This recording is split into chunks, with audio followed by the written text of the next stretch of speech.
Okay, so welcome guys. We are going to be doing a tutorial on Castlevania Dracula X. This is going to be for the bad ending, which really should just be renamed as the any % route, as it is the quickest way to beat the game. So first things first, we will go ahead and start here at the beginning, where, you know, things usually start, and we're just gonna kind of talk a little bit about some movement stuff. Luckily there's not a lot of real movement stuff that needs to be done in this game as opposed to some other Castlevanias. So first off, there's no whip upgrade, so you don't have to worry about, you know, making sure that you have X amount of hearts, like over 8 hearts to pick up a candle or anything like that, and you don't have to worry about ever losing your whip upgrade. So couple things first. So when jumping, if you're holding the direction that you're wanting to jump, you're going to do like a full jump like this. But if you tap it and then tap your direction that you're going, this is going to be like a neutral jump. It jumps about half the distance. And that'll be used quite a bit in different areas to set up some specific placements for when stuff's about to happen. And then lastly, as far as jumping goes, you have the backflip, which can be done by just double tapping your jump button, and that'll be used quite a bit as well. Now with the backflip, you'll notice that when Richter lands, he kind of slides across the ground a little bit. That's not that fast a movement in a lot of cases, depending on where you're at. So what we want to do is we actually want to cancel that animation of the slide. So to do that, we actually whip as we're coming down, and you'll notice that he doesn't slide, and it allows us to immediately do another action, as opposed to here, you're kind of committed for that brief little period of time while sliding, that you are unable to do any other actions. So there's going to be a couple of spaces, most notably the beginning of stage 3, where we're going to whip cancel a bunch in a row. And in a lot of cases, you will do the same whip cancel. Here, I'll actually show you this. So let's go a little bit forward here. So Richter can jump onto stairs, but it is a Castlevania, so don't count on it every time, because as you will find as you continue to play it, sometimes the stairs don't love the Belmonts. But so when you jump from a higher ground, you'll notice that he gets like crouches. So during that time, you are once again unable to do anything during that little crouch period. It's kind of like when you're doing the backflip as well. So what we want to do is you can actually cancel that by whipping also just before you hit the ground. So you can see there, it was canceled. So canceled, and then we're immediately able to do our next motion, as opposed to this, we would have to wait. Now where that comes into a lot of, where that really comes into play is there's gonna be a lot of times where you're falling from higher and you're wanting to immediately move because there's gonna be an enemy. Hey, Lucha. How you doing, dude? Lucha Jim, the originator of the Castlevania Dracula X speedrunning tutorial. So as you can see, you can do backflips onto stairs, you can do them off of stairs, just as long as you're holding up is the big thing. So just remember that you can whip cancel that falling portion there. Other than that, I guess that's kind of basics for movement. Hey CC, yeah, we plan to, and yeah, I'm doing well. So this Castlevania is unique to the Castlevania series in that in other Castlevanias, you would have a sub-item. So in this case, we have the axe, or the dagger. Well, so first off, when you grab one, it leaves the old one on the ground. So that's kind of a good thing in some areas, in case you accidentally grab the wrong one. So you can actually try to fix it real quick, as opposed to it just being gone. But one thing to notice is that based on your heart count will depend on how many of the sub item you can have on the screen at any given point in time. So if you have less than 20, you can only have one on the screen. Now with dagger's not really the best way to showcase that, but with the, if you have more than 20 but less than 30, you'll be able to have 2 on the screen. And if you have more than 30, you'll be able to have 3 on the screen. Now that's going to be very, very important as we get later into the run, specifically on the Dracula fight, because we will be wanting to have many axes, as many axes as possible on the screen at a time. So, and then you also have your X button that you can use to item crash. Let me see if I have a save somewhere. Yeah, here we go. We should have some hearts on this file. Okay. Not many. We have 26. So as you see here, so I can have 2 axes on the screen. Now, once I get to 20, as soon as I throw one, I can only have 1. So that's a big thing to watch out for. Now, each of your sub-items also have an item crash, which is used by pressing the X button on the controller if you're using a SNES. Sup, Bran? And so the item crash is useful for a lot of different things. So there's going to be some areas in like stage 6 that we're going to use the item crash specifically on the axe to gain that height, because you go up higher than you would on a jump. However, besides that, you have iframes while you are item crashing. Well, with most of them.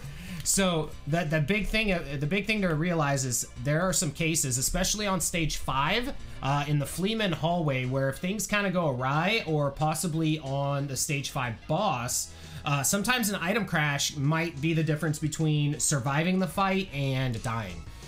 So just kind of a thing to be aware of.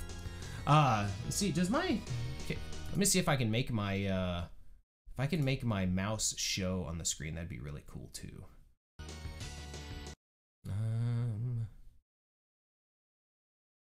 It doesn't look like it's gonna let me do it on this, but okay. Well, anyways, so with all of that being said, that's pretty much all the movement variants of this game. So you don't have to worry about really learning all kinds of other stuff. That's pretty much the gist of it.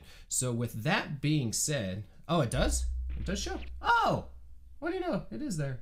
Cool. So I'll be able to use that at some point to highlight some stuff too. Okay, so we'll start off on a new game. Timing on this game, as soon as you hit new game, you will have a negative. You can do a -7 on your live split timer, and then you're just kind of spamming your buttons to get through this quicker. So first things first, you're gonna jump 5 times, whip, jump 3 times, whip, and then keep going. So just kind of do as I do. It's pretty simple here for the beginning. So 1, 2, 3, 4, 5th time you whip. 1, 2, 3, you whip. And then you'll pause for a second. So, and I'll just show that this part right here. So these stairs, when you hit these stairs, you can hit these beginning of these stairs, and you notice I kind of clip through them. Now this is just kind of little things, and I'll be talking a lot about the strats that I personally use. There are some strats that are not a lot faster, but maybe like a little bit faster than what I do, but mine are very consistent, at least for the way that I play. So one thing here, you'll notice that there's that little stutter, and that's because you're jumping too high. So, and that's all based on if you get like basically the first jump on the thing, but you can clip through that, and then you just pause through and then jump again. So the next screen, and we'll be doing a lot of save states, I presume here. So the next screen is the screen where 70% or more of my runs get reset. So I'll just try to do it first off, and then I'll show you kind of placements for stuff. So you come into the screen, immediately jump, do a neutral jump up here, jump up, and you're gonna be wanting, so I wasn't there quick enough, but I'll just whip that guy for sakes of this here.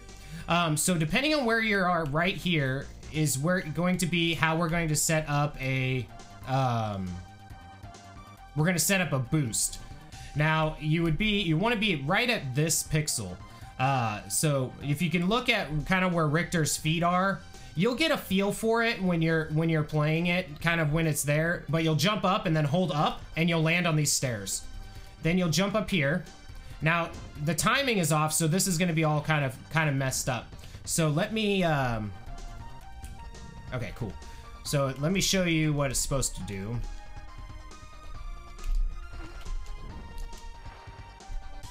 And we're gonna use this bone to jump up there. You can jump up here, do a backflip, and you're through the screen. So the main thing that you'll have trouble getting set up is this thing from the bat. If you're too far to the left, that happens. So you get knocked over to here. If you're too far to the right,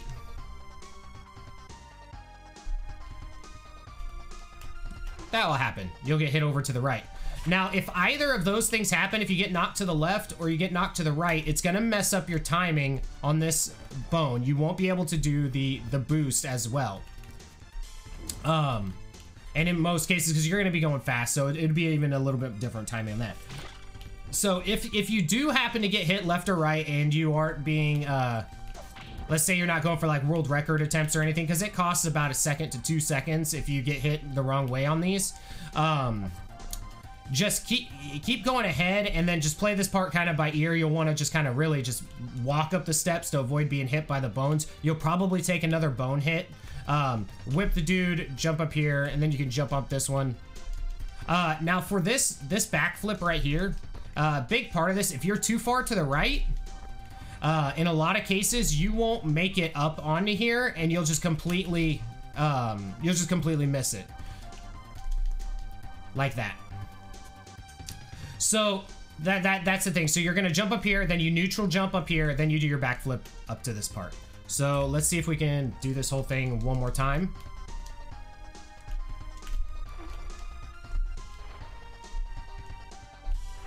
Oh, see? Now, okay, so one thing I didn't mention, and this is really important. So this next bat, I don't care about this. So this bat that's right above us right now is the trolliest bat in the world. If you're doing this setup, when you get to this bat, look at where he hits you from. He hits you before his hitbox even gets near you. Bats are the worst hitboxes in this game. They will hit you from everywhere. So you got to be really quick on your timing, and it really honestly is more of just getting a feel for it than anything. Of course, now it's like I can't do anything, but when you're doing this part, see there, I didn't even really touch the bat, but he still knocked me back. So you just got to be really careful when you're doing that. And there is a very tight window. If this is the strat you're doing, and that's an example of those stairs not working for you.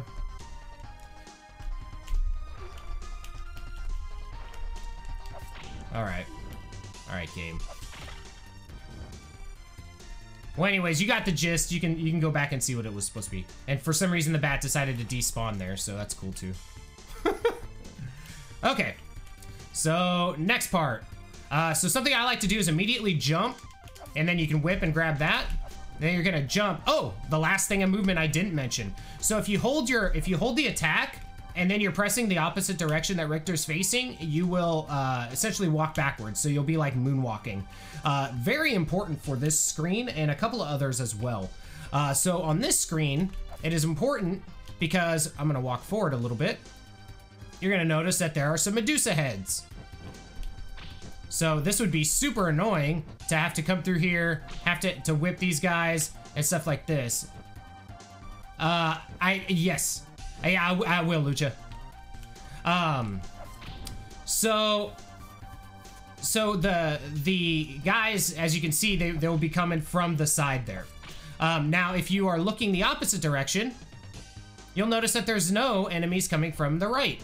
It's because enemies like the Medusa heads and others, you'll see those like 3 of them, they are all based on whatever direction you are facing. They will come from whatever direction you are facing when they are set to spawn.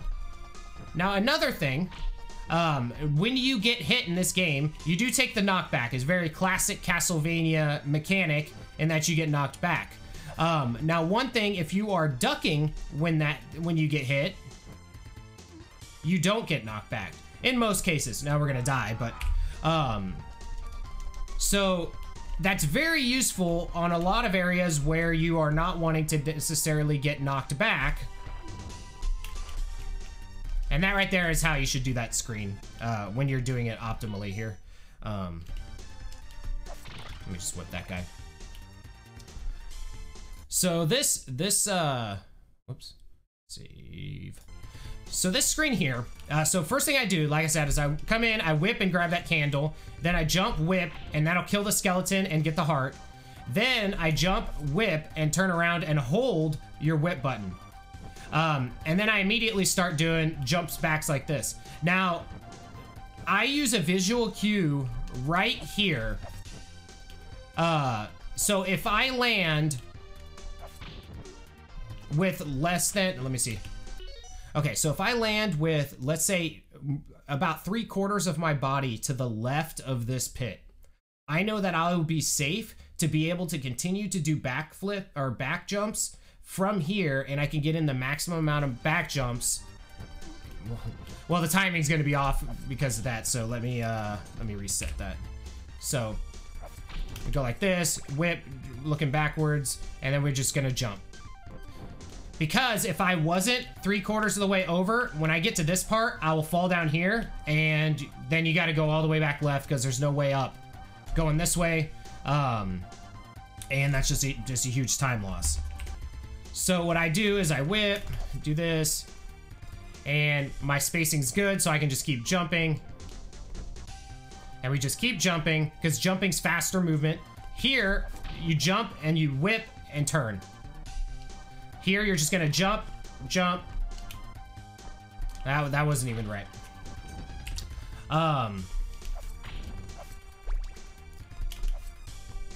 So we're just sitting here doing our jump thing.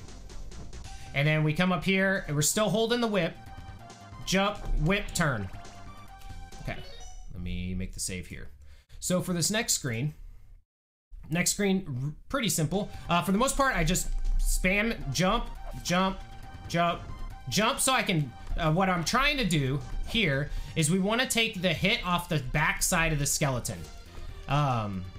For a couple of reasons, and one of the main reasons is in this game, at the end of the stage, the amount of health that you have ticks down. So to save very little amount of time, you want to take as many hits as possible without dying.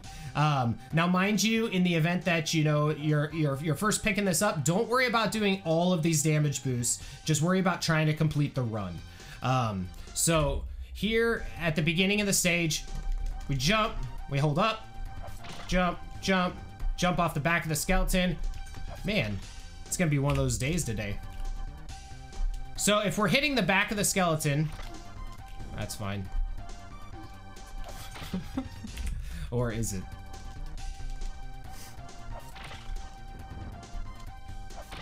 So if you do miss it, one thing that you'll want to do, like I did there, you want to whip cancel the crouch, because that's too far of a fall. Think of it like 2 blocks high, and you'll get into this crouch thing.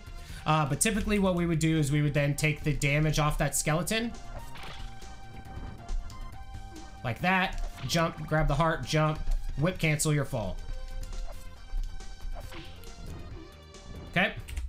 So let me do it one more time.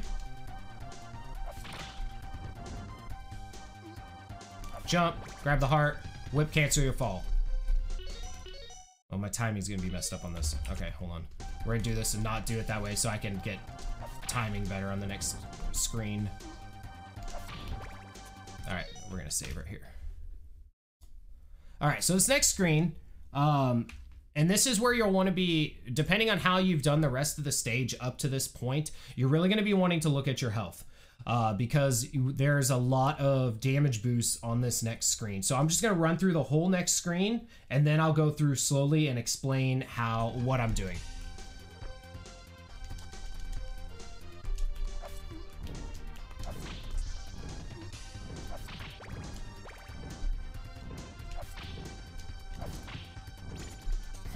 I'll do it like the worst possible way. So, pretty close. Not exactly what I do, but you kind of get the gist of it. Okay, so we're gonna whip cancel. You come in, you immediately jump. Jump again. You're gonna take the hit off the back of that zombie. Jump, grab the cross. Grab that candle, jump, jump, grab this heart. You're jump, grab that. Now here, I'll explain that part here in a second, because this is really what, kind of the way that the room should look. Okay. So now I'll explain the spacing on everything. This is gonna be a little bit difficult because we got that stupid thing chasing us down. You can kill it, but it takes like forever. Okay, so first things first. So we're coming in here. We're gonna jump, and we jump to get that heart, and we jump to get that cross. If you miss this cross, you might as well reset. Just because it's going to be really slow and you're really going to want the cross for stage 2 in particular. Now I'm going to show you a quick kill for stage 1 boss, but for stage 2, if you want to kill the boss in any decent amount of time, you're going to need the cross. Now there is a cross in stage 2 at the beginning, as a backup in the event that you did do that, but I mean, you're speedrunning, right? You're wanting to go fast. So to go fast would be not using all of the backups. So I'm going to show you some backups, but mostly, I mean, if you're this far in stage 1, you're probably about a minute, give or take, into your run so far, and you might, I would personally definitely reset. Okay, so we're going here. This is all kind of self-explanatory. You're grabbing this and you're doing this knockback. So this jump here is something that I do. So when I go to make this jump, I am looking for half or so of Richter's foot to be over the edge right here when I make this jump, because that's going to set up my spacing for a later part. Now, I know it's a very small thing, but it allows me to get in one extra jump on this screen, which equates to about 0.3 seconds of a time save. So when we hit this, we're going to want to jump so we land on the edge. Then here we stutter back just real quick, which allows us to grab that heart in stride and continue going. Whereas if you don't do that, let's just say you were doing this how it like visually would look.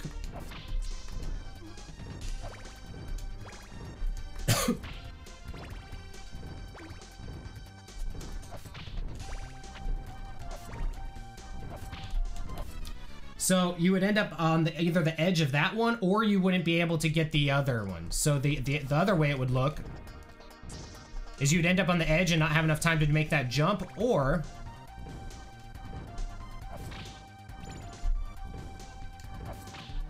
so you're like, okay, I know I'm gonna fall in the pit, so let's just jump. And it just messes with your spacing. So, all right, we're done talking about that. Let's go on.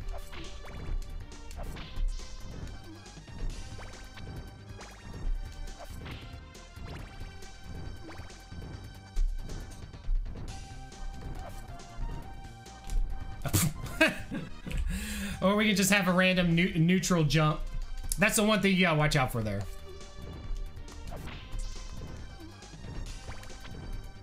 It doesn't happen too often, I swear. This never happens, I swear.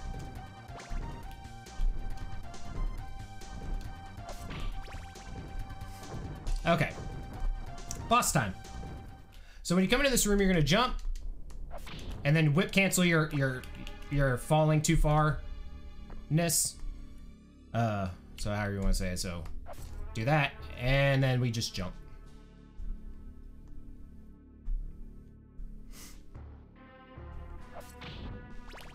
Okay. So we're gonna make a save right here. Actually, you know what? I want to make the save on the screen before, because I have a spacing that I like.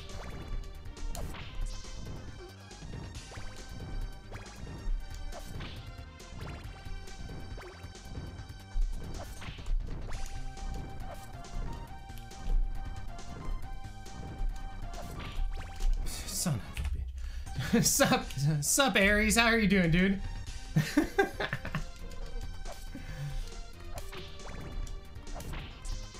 All I can say is when you do stuff like that, well, welcome to Dracula X. It's actually a super fun run to pick up. I know I'm gonna go over a lot of details of some different stuff. If there's any strats that, you know, don't necessarily work for you, just don't do them. Now, if you are going for like best pace or whatever, I hit the end of this screen at 109 on my timer. 109 and some change. So that's with taking all the damage boosts and everything here. Oh, nice, dude. Drink this coffee here. All right, so we're gonna make our save right here. All right, so boss, jump, whip cancel the fall. You may or may not get that heart. You can get this one in stride if you do your whip at the right time. All right, so we grab our heart, jump, jump, whip cancel the fall, jump. Now immediately, right when he lands, you're gonna use the item crash. You're gonna walk towards him. Right before you take a hit from the fire, use the item crash again, and he's dead. Super, super easy fight, okay? So, we'll do that one more time. I mean, I'm gonna explain it, but we'll do it one more time before I explain it. The timing really isn't that bad at all. So, we jump right when you grab the heart is when I jump, and then I jump again, cancel, jump one more time, and right here is when you're gonna want to use your item crash. Now, it probably won't work because I paused it, but you're wanting to do it right, basically right when he lands, and you're holding right the whole time. So right when he lands, yeah. So right when he lands is when you're gonna use your first item crash.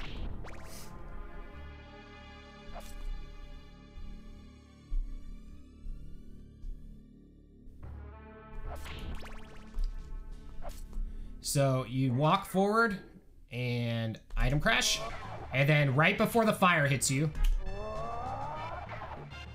and it's done. And you're holding right in between. Yeah, Lucha, I figured that out yesterday. When I was doing runs yesterday, and I messed around, and it saves about 1.5 seconds.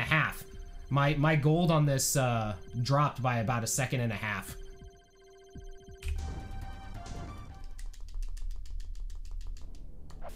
So you whip cancel, jump, jump, jump, jump, walk a little bit, jump, jump, jump, jump, whip, grab the heart, jump, jump, whip cancel, jump.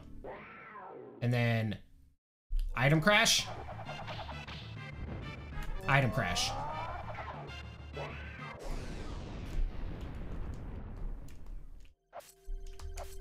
Sup, adultery? And then, so to grab the orb, there's a couple different things, but actually I want to talk a little bit more about the boss. So if your timing is wrong, so this is something that you'll run into. If you use your item, I'm going to show you what happens here. We'll make the save right here. Save. So I'll show you what happens when you use the item crash too early. So say you jump the gun a little bit, you're gonna miss a hit. So even if you do everything we just said, you're still gonna need another hit. So backup for this is to sit there and then whip him twice when he comes up to you. You'll lose time, obviously, in the event that happens, but that you'll know that it happens because he doesn't get knocked back from the item crash. So see, that first hit doesn't knock him back.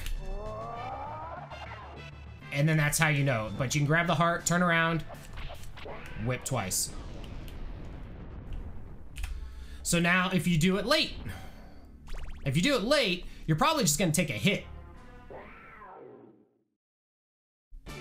So if you do it late, then you're in some real trouble. You can still get down to the one hit, but then it's kind of improv at that point. So just, you know, try to win. All right. So now I'll show you grabbing the orb in the air so you can show off all the swag to your friends. Oh, come on, really? So I mess up the timing now.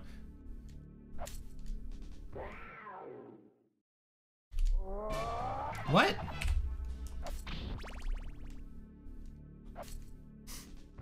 I think it's just my spacing.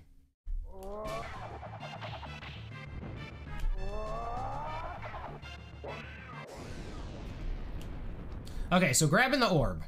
Easiest way is get about a couple Richter's lengths. As soon as it turns red, do your backflip. and you'll have it.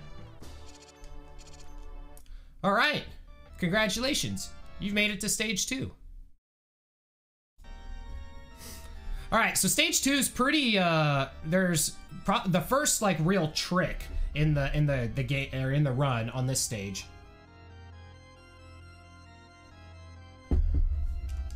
So to start, you're gonna jump, grab candle, walk a little bit, jump, whip, whip. And you're wanting to grab all of these because you are needing hearts. Now, it's important to note, say in the event that you did just want to complete the run or you died on this screen, there is a cross here at the beginning. It's right there. So, good to know that the cross is here in the event that you did die on this screen, or you had died or something, or didn't have the cross for the last boss. So, information, the more you know.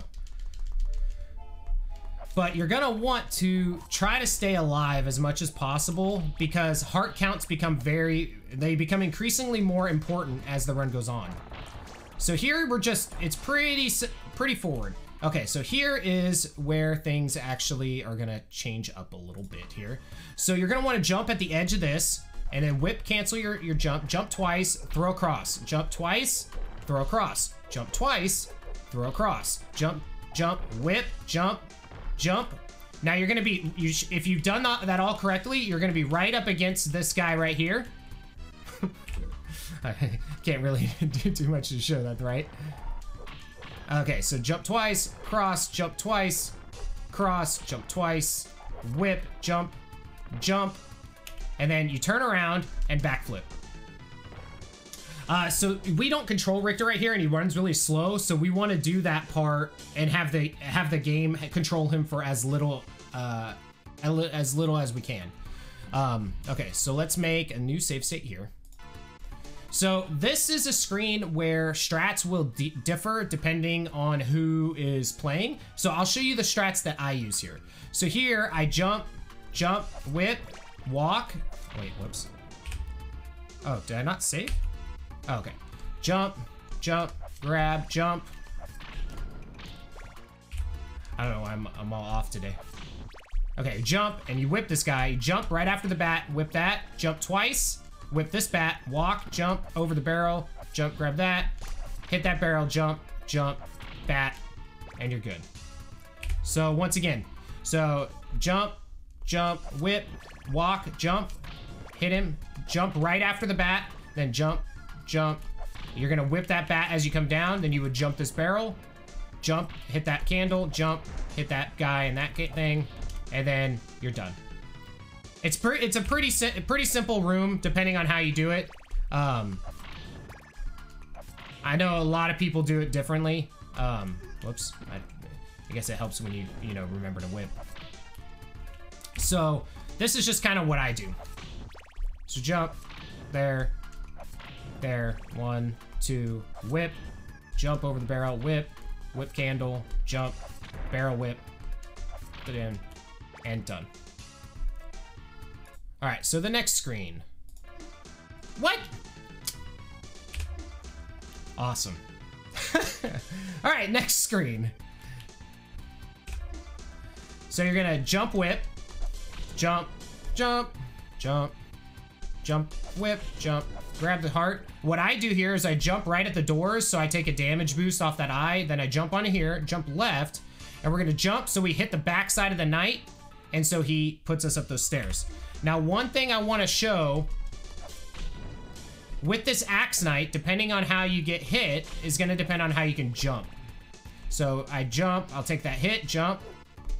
Now, if you jump into the axe knight early, you're gonna get hit the wrong way. If you jump, the thing is when, it's kind of hard for me to show once it's already going because it's all a timing thing. But with the axe knight, if you don't get over too far on him, I like to hit the axe knight where I hit the left side of him as early as possible, like there. So when I jump, you'll notice, okay, so now I'm gonna kill these guys, or probably die trying. Okay, So this is another spot where, depending on where you are, is going to depend on how your jump goes. So if you hit the backside of the Axe Knight and you're lower on the steps, you'll be able to get a full jump up here, and you'll be able to skip most of the steps. So you can see there. If you hit him a little bit later, you'll be a little bit higher, and when you jump, you're gonna hit this invisible wall that's up in the air, and so you don't technically get like a full jump off of it. I know it's the little things, but it's the little things that I notice when I'm playing the game. So you'll be able to get a full jump if you hit the Axe Knight kind of more optimally. So jump, jump, jump, walk, jump, hit, grab the heart, jump, we'll walk, hit the eyeball, jump, jump back. So I'm too high. Oh no, that was good. Okay, so now we're gonna make another save here, because this is gonna be initially picking this game up. This is probably one of the more difficult parts, and it happens early in the run, and you'll want to be good at this because you're gonna have to do this exact same trick pretty much later on in the run, and so being good at it now and knowing the timing is very important. So first things first, you're gonna come to the screen. I'll show you what it looks like. So you jump, you whip that guy, and then you're gonna walk up against this Spear Knight. Now this pattern is gonna be bad, and that's gonna be an example of what doing that too late is gonna look like. But it also depends on what these guys give you as far as a pattern. But this is what you're wanting to do. You're wanting to get boosted by that guy up here, so that you can continue on with the stage. And thank you, Salty Sultan, for the follow. Greatly appreciate it. So in the event that you don't do that, let's show how much this exactly is skipping. So you'd have to kill that Spear Knight, and you come into this guy. You have to kill that guy. Have to kill that guy. Probably want to kill that. You'll come up here. And you'd have to kill this guy. Oh god, and he goes all Super Saiyan right when you get to him.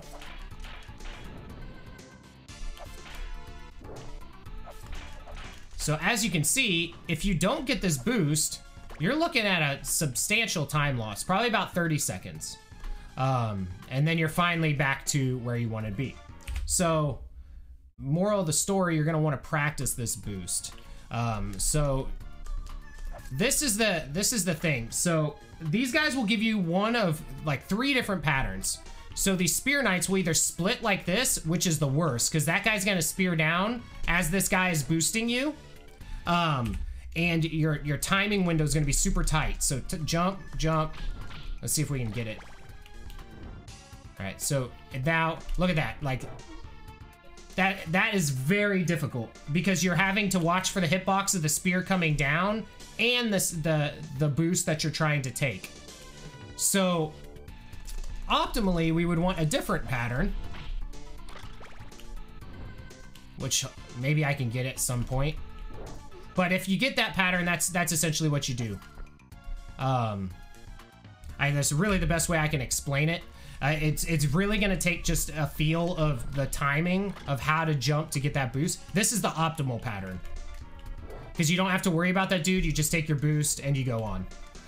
So yeah, you're gonna want to practice that quite a bit to get the timing down.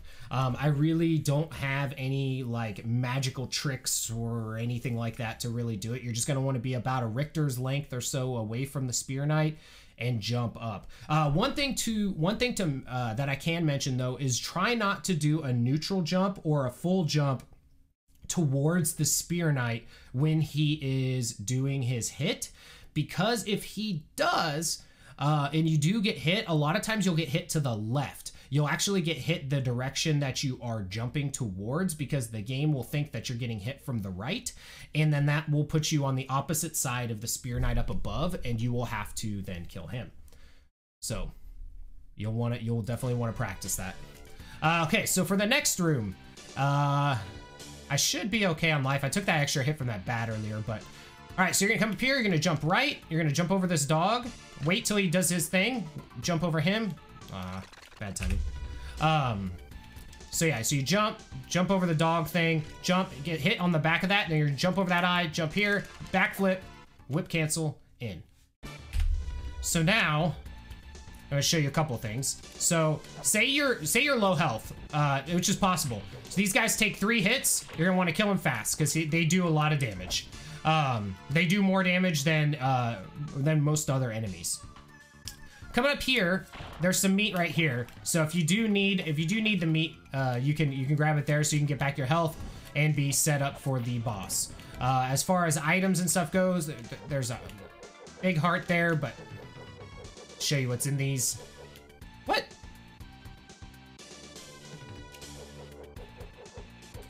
Just so you can see that they're definitely not worth your time. And then I think this is a big, these two are big, or one of them's a dagger, right? Yeah. So you got a big heart and a dagger. So optimally, what you're wanting to do here, once again, so you'll come up here, you'll jump over the dog, jump, take the hit, jump again, jump, backflip, and whip cancel. The reason you whip cancel, and I'll show you what happens when you don't,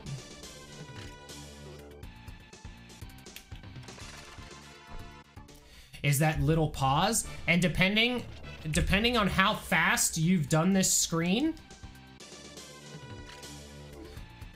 so let's say you're pausing or whatever, and then you're finally getting off your whip cancel. If that eye decides to go right, which he can do, he doesn't do it every time, but if that eye decides to go right, you're kind of screwed. So if you're like waiting, you would then take your hit, and chances are you might be dead at that point. So let's do this here. And actually what I'm gonna do,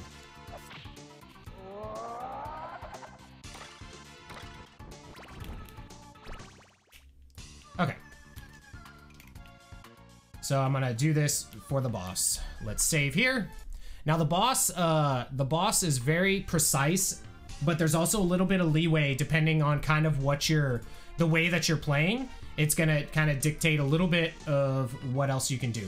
So I'll try to show you what optimally the boss would look like. The main thing about this boss is you want to get him killed within 2 cycles. So first thing you're gonna do is you're gonna jump, whip cancel your fall, jump, get up here, cross, 1, 2, 3, jump, 1, 2,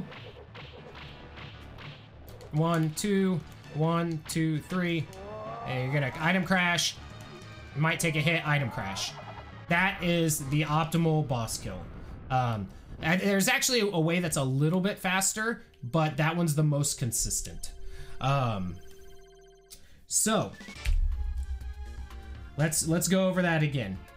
So I'll show you like kind of spacing. So jump. So I like to be right about where Richter is, like mid straddle on this thing.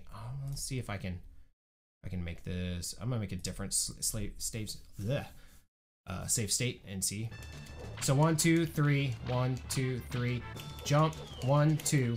Now you'll notice, so you want to throw that first cross where it's about where you were, but the opposite direction, and it's going to be continuously hitting the boss. And then the second one is going to be hitting the boss as he is kind of wrapping around to come back up to his original position. While that happens, you want to jump over to this side.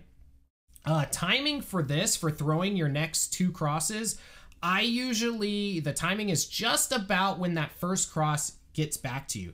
Now this, so one thing to note, this strat is very specific on having at least over 30 hearts, because you need to be able to have 3 crosses on the screen for this strat to work. So in the event that you had to use an item crash to stay alive, or you had to and say you died, you're not going to have the hearts necessary to do this strat. And at that point, I can show you kind of what a quote-unquote backup strat is, but you're not going to like it. So one other thing to note that I didn't mention earlier is that the item crashes take a different amount based on the item. So the axe item crash takes 10 hearts. Now the cross takes 15. So that's very important here. So this is coming back, and we throw our 2 crosses. That was a little late. Now we should still be able to get off the kill.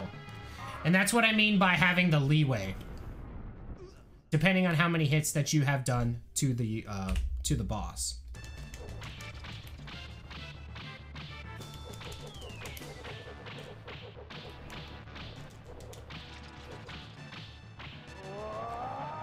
Now you'll notice, so on that time, I was literally in all of the bats. If you are frame perfect on using your item crash, you won't take damage from the bat being inside you. Now there's a lot of times where I'll get here, depending on if I messed something up in the stage. So if I take one more hit than I usually do in the stage, because remember, I'm trying to keep my health as low as possible, I will not be able to take a hit against the bat. So I always try to make sure that I can take at least one hit before dying when I'm trying to fight the bat, because sometimes I get that item crash off and I don't get hit, and other times I don't. So I'll show you how to grab the orb on this one in the most swag way possible, and I'll probably fail.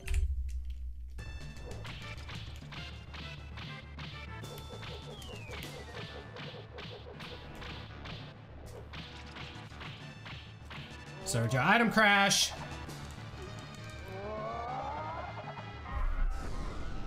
Okay, so I'm gonna save here so I can show the swag orb. Okay, so with this orb, you're gonna jump up right here. Now, something, and I'm just gonna reset it here in a sec. But one thing that I do, because this is about the spacing that you want, and you're gonna want a backflip, right? Now you're gonna miss the orb if your timing is bad, so you'll look pretty dumb, and everybody will laugh, and it happens all the time. So don't feel bad if you miss it. But just know that it costs you about 1.5 seconds to 2 seconds. So if you listen to this sound effect that's playing right now with the orb, you might not be able to hear it if you're watching on like mobile or anything, but if you have headphones, and I don't know if Twitch does it in the stereo, but that little like that noise switches from your left ear to your right ear. So what I do is I use an audio cue. When it's almost done doing the amount of time in the right ear, that's when I do my backflip. So I'll jump up here and I'll listen. And so that was too early, right? But if you listen for the sound in your right ear, just a tad bit too early. Yeah, and I'm usually pretty consistent at it, but this is usually what I use.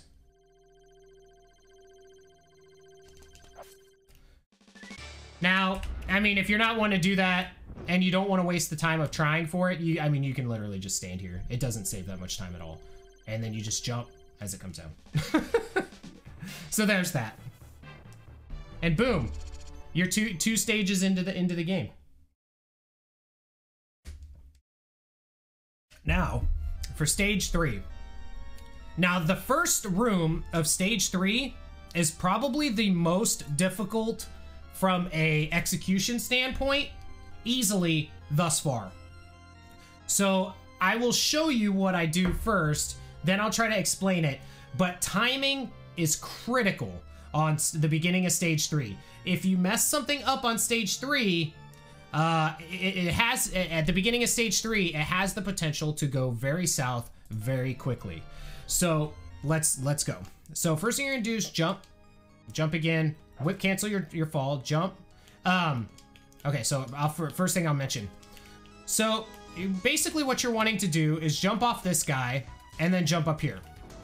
Now, if you're doing it like as far as quickly, you'll probably hit that and you won't be able to grab it. So what I do is I actually do this. I actually go a little bit further on the totem so I can make sure I grab this.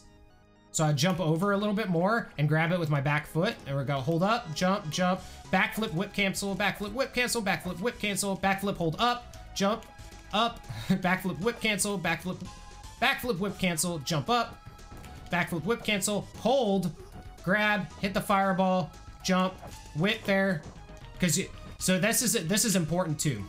So the reason when you jump off of this guy right here, when you land on that spot down there, if you do not whip cancel, this is what's gonna happen. Well, of course.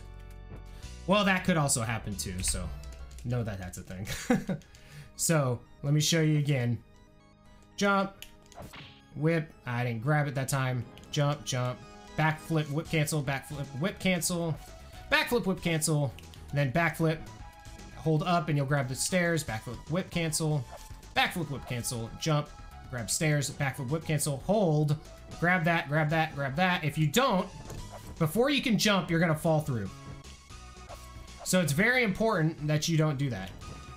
And the reason why this strat was actually figured out by Burb. So we want to moonwalk at that top part again because we don't want these Medusa heads. So if you are doing it, like let's say you're doing this here and you don't do the moonwalk, right? Well, first off, this is gonna be tough, but so you're not doing the moonwalk. Now you've got these Medusa heads that are spawning in front of you. Now, if you're going fast, there is always a Medusa head that will spawn right about here. That is a pain in the ass. So you want to be doing the moonwalk when you get to that top shelf. So whip, jump, jump, grab the heart, jump, jump, jump, backflip, whip cancel, backflip, whip cancel, backflip, whip cancel, backflip. You might not get the stairs there depending on your spacing. Now hold it, jump, jump, jump, whip, and then I whip to the other way to make the next Medusa head spawn come from the left. Health really isn't too important on this, so on this stage. So we're gonna go ahead, we're gonna make a save here because there's a couple of things on this next screen that we can show. So this screen, I would highly recommend being one of your more practiced screens, especially initially, because it's one of those things where if you do mess up anything, the Medusa head spawns start coming out at weird timings when you're trying to make your jumps, and it can make things a lot more difficult than they need to be. So let's go on. Next screen's pretty straightforward. So you're gonna jump, whip, grab that heart. Gotta be fast or else you're gonna take that hit.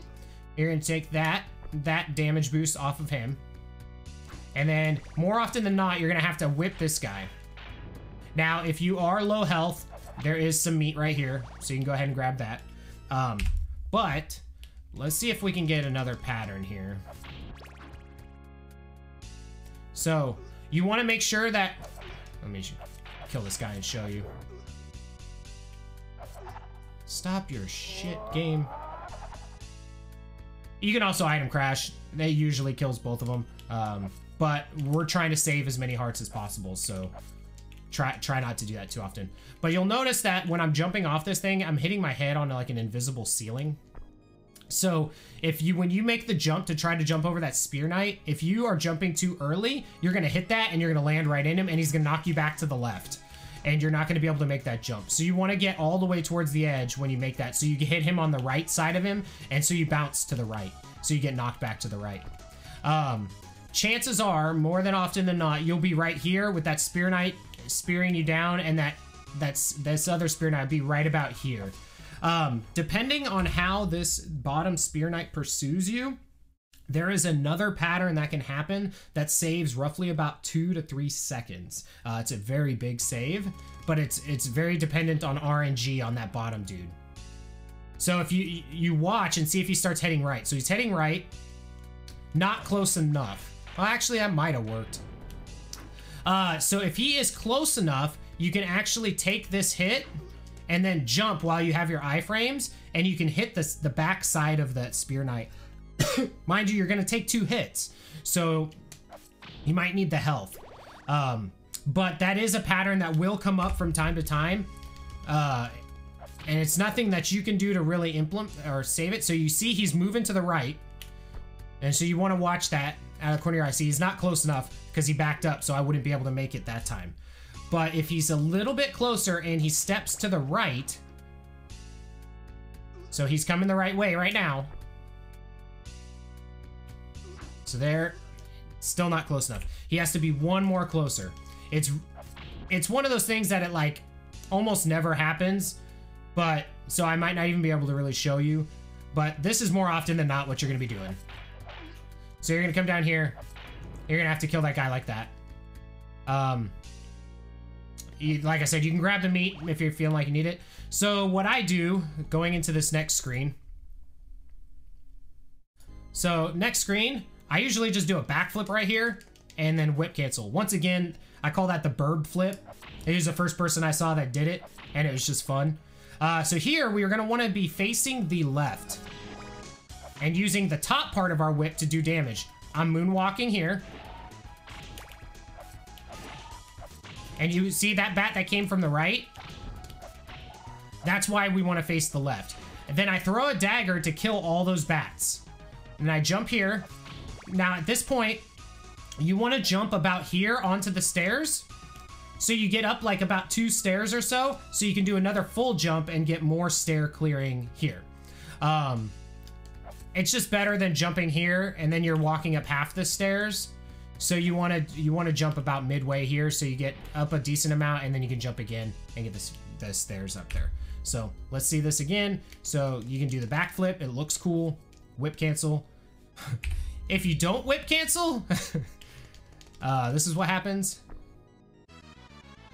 So if you're not feeling swag like, you can just come down here, hold down, hold jump, or press jump, and then you can just jump onto it.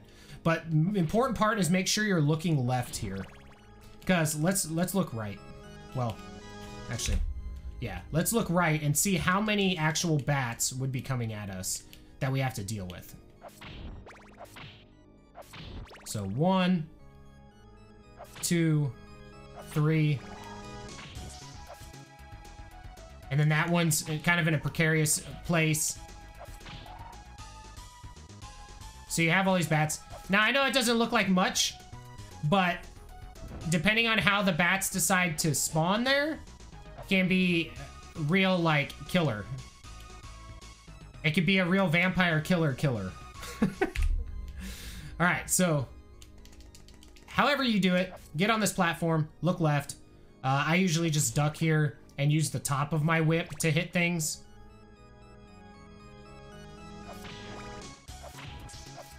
Then I moonwalk jump. I can turn and hit this guy. Now, here, I'm not gonna show bat skip, so don't think that's what I'm trying to set up here. Now, there is a skip that you do, I'll explain it. There's a skip you can do by having all of these bats come from the left that involves a double frame, double pixel perfect, trick where you basically do a backflip. You take a hit from a bat here and you go to right about here, then you do a double you do a backflip and you'll take another hit about here and you can land on the stairs. If you can consistently do that, you're a god and you should be the one making this tutorial video. It's one of those things that you can do all the time in practice, but when it comes to a run, it will never land. But anyways, so what I do here is I land and then I jump and throw a dagger so I hit those bats. So you'll see here, now I don't have the bats to worry about, because remember we were talking about bat hitboxes? If I don't kill those bats, this is what ends up happening.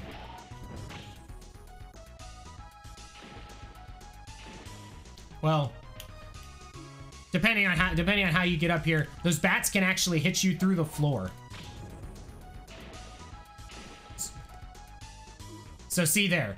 So I took damage from that last bat, and then it knocked me off of there. So I usually go like that, kill as many. So I didn't kill them all, right? So I'll jump and I'll throw it again, because I don't want any of the bats here when I'm doing these jumps. And then we just do our jump, and then we're gonna go to the next screen. So pretty simple. Hey, Sai. You like that? Okay, so next screen's actually really simple. If you're fast, it's very easy and it perfect timing, so be fast.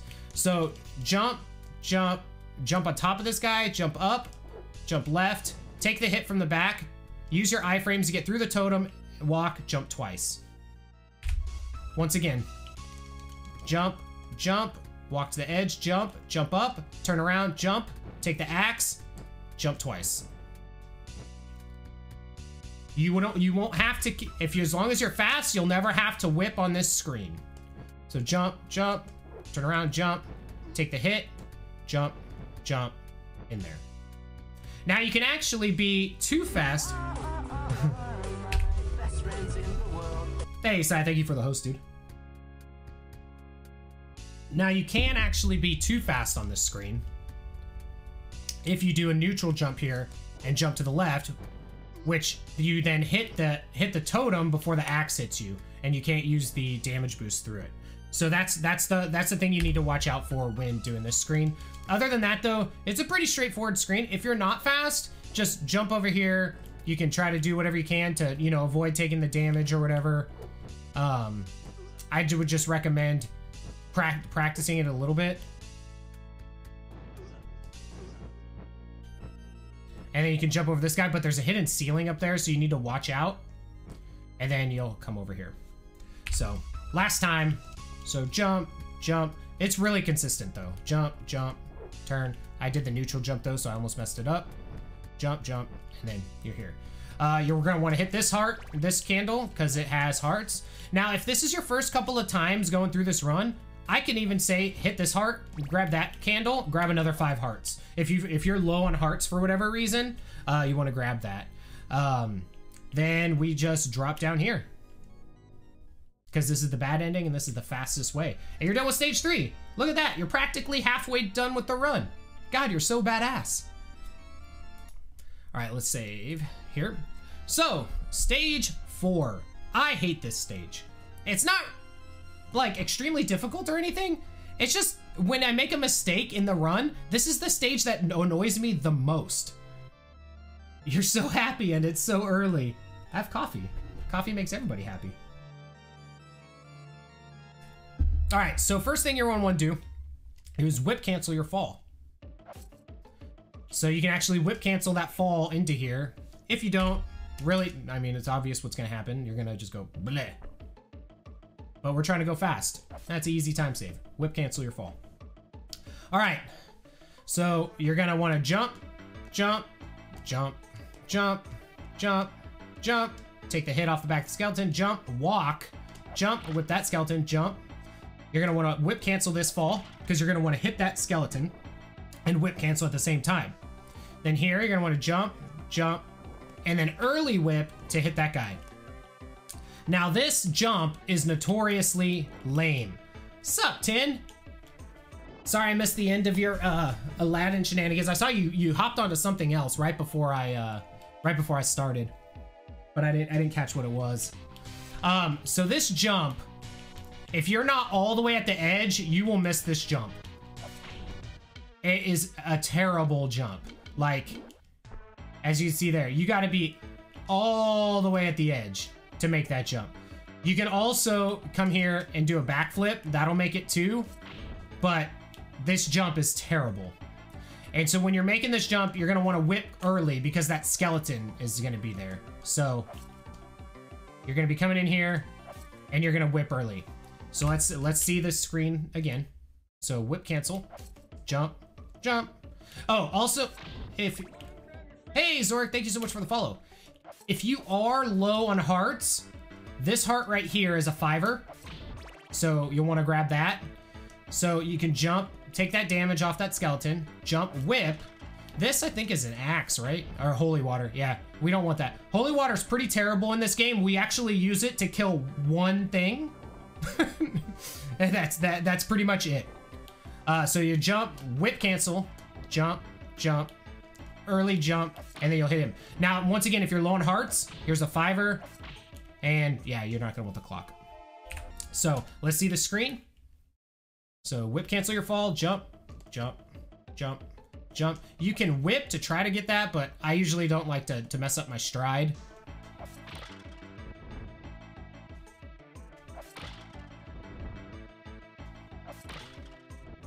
And that's that screen. So it's pretty straightforward. So the next screen has a couple of different things to it.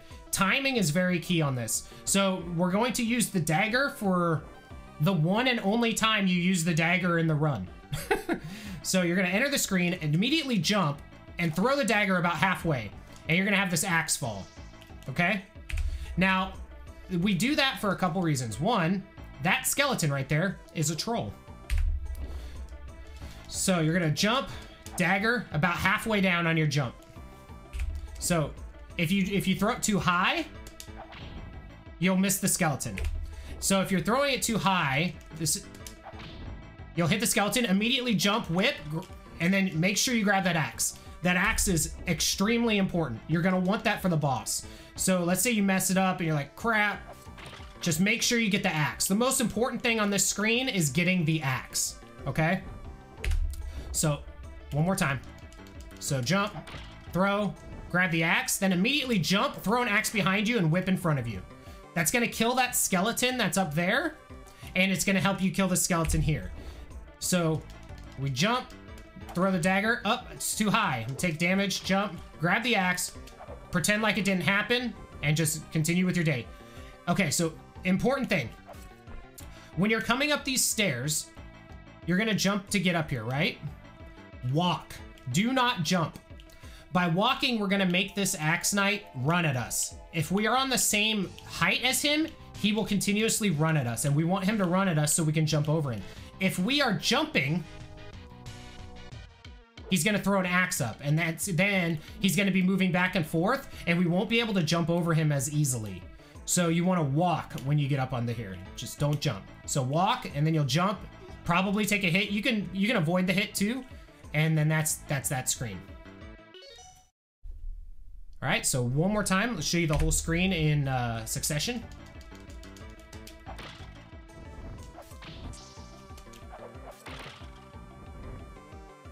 Walk, jump, take a hit, jump, jump, jump. And I'm gonna go ahead and pause here because I wanna make my save state for the next screen. The next screen is probably, on this stage, is the screen that has given me the most grief. So there is a faster way to do this next screen for sure. And I would recommend looking at either Lucha Jim's run or Brand Belmont's run to see the fastest way. I'm gonna show you Dan's strats that's consistent for me. So take that as you will. They get in about 2 extra jumps, so their way is about 0.6 seconds faster to get through this next screen. But I will show you what I do. So let me go ahead. We enter the screen, we jump, jump, jump, jump, whip to kill that bat, immediately turn around and whip. Now you're gonna hold this, and you're gonna jump backwards, walk to the edge, jump backwards, hold a sec, then backflip, whip cancel. So this screen, what we are trying to do is manipulate all of the bats on the screen to come from the right side of the screen and not the left. Now let me show you what happens if you are not doing any moonwalking on this screen.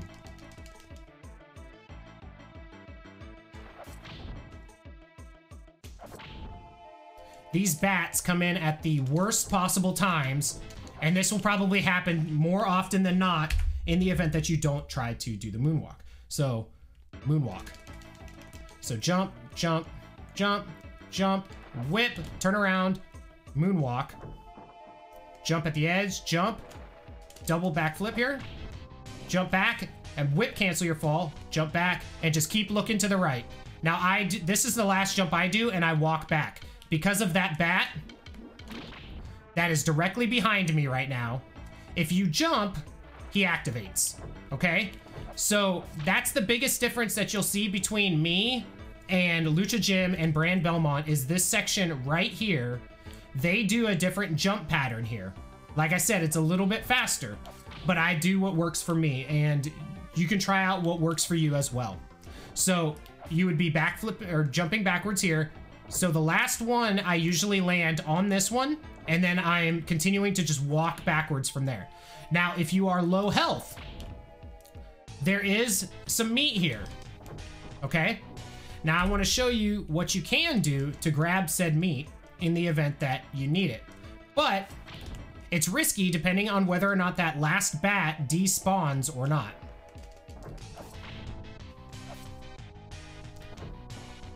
So what you can do is you can jump and whip backwards. But if that bat spawns, you just gotta be careful, because if you fall down here, you're gonna be pissed. Well, you'd be even more pissed if you grabbed the cross. But this is how long it takes to get back up. No, you can't damage boost up. And no, you can't moonwalk in this muck. So you gotta do all of this. It's like a 15-second time loss if you fall down there. So, moral of the story, don't fall down there. Moonwalk, be safe, do what works for you. The end. So let's do it one more time. So walk, jump, jump. Oh, also, okay, I do want to mention this. So on this part where we do the backflip, if you do it too early, you're going to be in trouble, and I'll show you what happens. Okay, well in that case it didn't happen. I've had it where I did the backflip and I landed on the bat and he still knocked me back to the right. And if you wait too long, you can get hit by the bat too. So yeah, don't do any of those things. Whip cancel, jump, jump, jump, jump, and then just walk it back. And then jump at the end, grab the stairs, and you're good to go. All right, let me make a save. We'll get to the next room. Next room's pretty cool. Damn, bats and birds. I know, dude, they're the worst. Bats, birds, and Medusa heads. All right, so the next room has a mini boss, but we're gonna go ahead and skip him.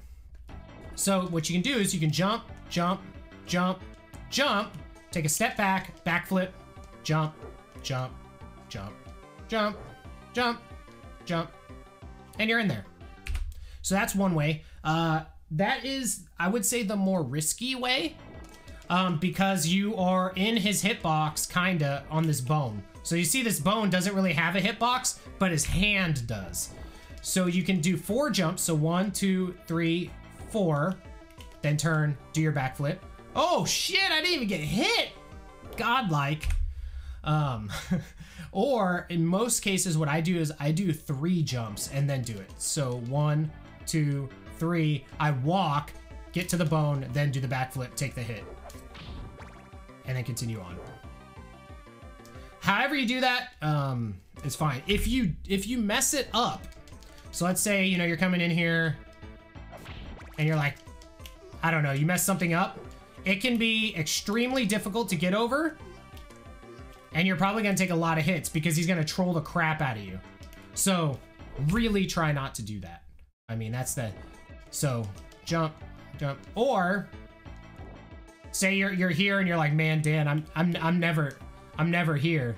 Like, you can actually, when the stairs want to work, because, you know, Castlevania, you can come down here and get all kinds of pissed off.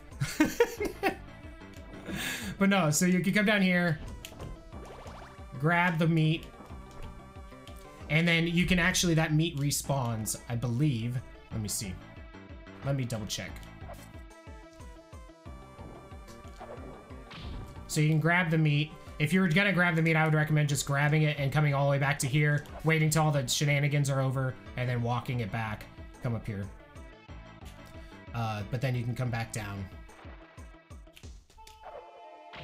and grab the meat again in the event that you say you grabbed it on the way up and then you got wrecked by this dude. You can do that again and give it another shot. Whatever works for you.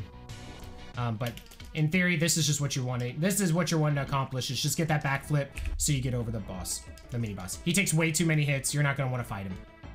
So just walk up and get over. All right, so assuming that you have been doing pretty well, you would have about the health that I have. Health is going to be important on this next part. So depending on how much health you have is going to depend on how you can do some setups here. So we're going to pause, we're going to make a save state, and we're going to keep going here. So this next screen is pretty straightforward, but it can be a little trolly depending on what you do. But this next screen, you have the opportunity, if you have the health, to take a couple of damage boosts that are going to make your life easier. So we're gonna jump, jump, walk, jump at the edge, hit that bat, and I just wait until his head goes under. I just wait till Richter's head goes under the mud. That's how I know to jump. So I just gotta go like up, face almost there. Hit that guy. Jump. Axe. Jump twice, and you'll be in perfect stride. Thing to note: if you are scared and you don't want to go down, you're going to be doing this. You need to watch out for this candle because it's got a dagger, and you definitely do not want a dagger. So, let's say you're not doing that and you're wanting to stay safe. You're going to be like this. And you're like, no, I'm afraid of going in. Oh God, there's a guy. Crap. I'm going to grab that. Crap. Crap. Okay, I'm good now. That's what would happen because it's so hard to move when there. So you just want to come in here, jump twice, get this guy, jump, and then right as your head goes under, you whip him. And as soon as your head goes under, throw an axe and jump, and then jump twice. And you'll be perfectly timed, set up to get that in stride, and you won't have to do anything differently. So that's the beginning of it. Second part. So you're gonna jump. First thing to note, don't jump at the edge, which is very tempting because you want to avoid as much of the muck as possible because you're gonna hit those spikes. Okay? So you want to jump just before it. Now you're gonna walk, jump, walk, jump, grab. And here, if you have the health, take a damage boost off those spikes. Don't worry about stopping to whip these dudes. Take a damage boost off the spikes. That'll set you up perfectly to do that.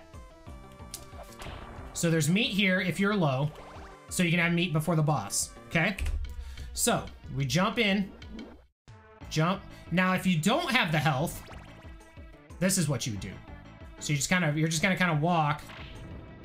The thing you gotta watch out for is these little mudmen. They can double spawn like that. And the height of that last bat is based on your height. That's why I like to use that's why I like to have the health and do the damage boost off the spikes, because the bat is always at whip height when I finish. So I'll come in here, do that. And then that'll set up this bat so that I can jump, get it in stride, and keep going. Okay? Alright, so this room, you want to grab that heart, grab both of these hearts. In most runs, I have anywhere between 54 and 60 hearts at this point before starting this boss. Now, if you die against the boss, or say you don't have a sub-item or anything, there's a hidden cross up in the ceiling right there. So you can have that. It's better to have that than nothing, or you can take a dagger. Either way, you're probably not going to want them. You're definitely going to want axes, okay? Now then, the boss. This is the easiest boss in the game, or it is one of the more difficult. So, to activate the boss, you're gonna walk all the way up to the edge of this platform. I like to stand straddling this crack right here in the screen. Now this boss is all about timing, so I'll show you what it looks like. So get ready to jump. You know, throw an axe, hit him, axe, axe. What you're wanting to do is have the axe hit him on the first frame he's available to be able to hit, and he won't do anything. This fight is one of the more consistent. And that's essentially how you're wanting to beat this boss. Also, I didn't mention it earlier, but you'll notice that on any boss that explodes and there's things that are flying around that can do damage, I always take hits from them. Those actually cannot hurt you. The boss's desperation attacks cannot hurt you. The thing that you have to watch out for is even if you have the boss killed, but they're not doing their desperation attack, they still do full damage. So for instance, on the bat on stage 2, if for whatever reason you kill him and he's all the multiple bats that are like doing the little wavy things, if you touch those will do full damage even though the boss is technically dead. So I have a clip of that on one of my highlight videos of when I discovered that. So just FYI. So let's talk about some timing. So the way that I time this boss is I look at the health meter of the boss, and when it's 3/4 full, that's when I make my jump axe. So 3/4 jump axe. And then I jump as soon as he takes damage. And see, and that was messed up. So now he's gonna have these little flame things. If you get hit by these flame things, you're in a world of hurt because you're cursed. So you're slow as crap, can't really do anything. So you want to try to get those first frame hits so he doesn't do anything. So straddle this thing, wait till about 3/4 of his health is bars up, throw your axe.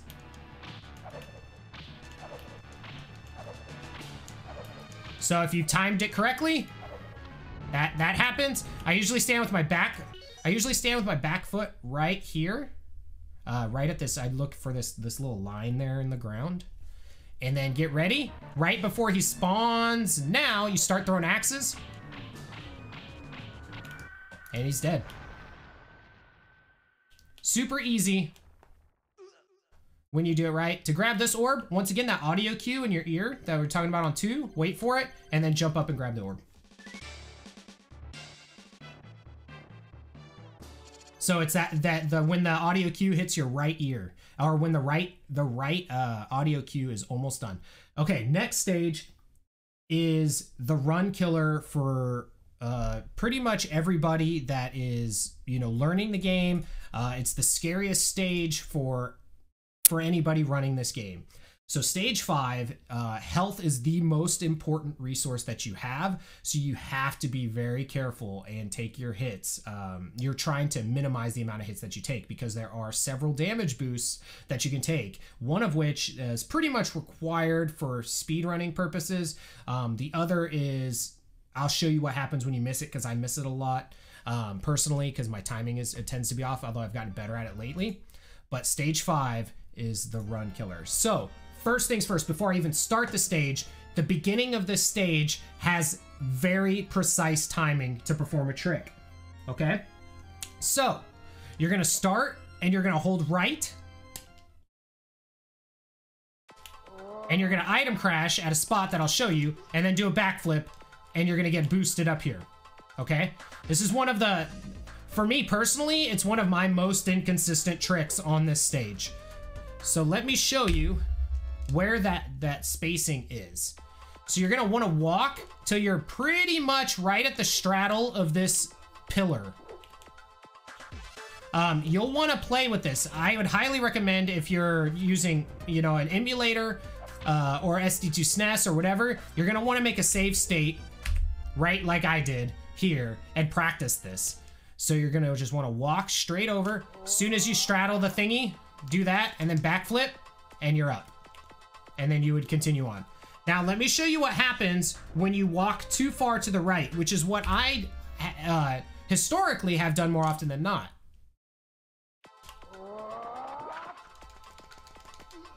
Well, usually you miss. Of course, it's like gonna be all like, oh yeah, Dan, now you can't miss. Seriously? Apparently it's become the most consistent thing I've ever done. Okay, so you would jump, throw an axe, try to get off of hits on him, and you gotta watch out for these birds. So I'll show you if I can miss it again. Apparently, I know, well, that would definitely miss it. All right. So you can go ahead and hit this guy, although typically I wouldn't have that there. Now I can't even show the backup strat because I'm too good at the game now.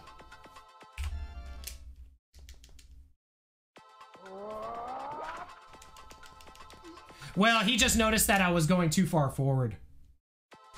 Okay, this might be it. Damn it. I can't, I'm too good. All right, I'm gonna walk way too far forward this time. All right, well, I guess that works. So you throw an axe there, and you jump, whip that guy. And you'll try to avoid him. God, dude. I think it was too far left. Oh, whatever. All right, so you're trying to hit this guy 3 times with axes. If you miss that, you want to hit him with 3 times with the axe. Then you jump, hit that bird, wait for this bird, hit him, and then jump and throw an axe, and that'll kill the guy. He's always right here. and then you would continue on. Okay? So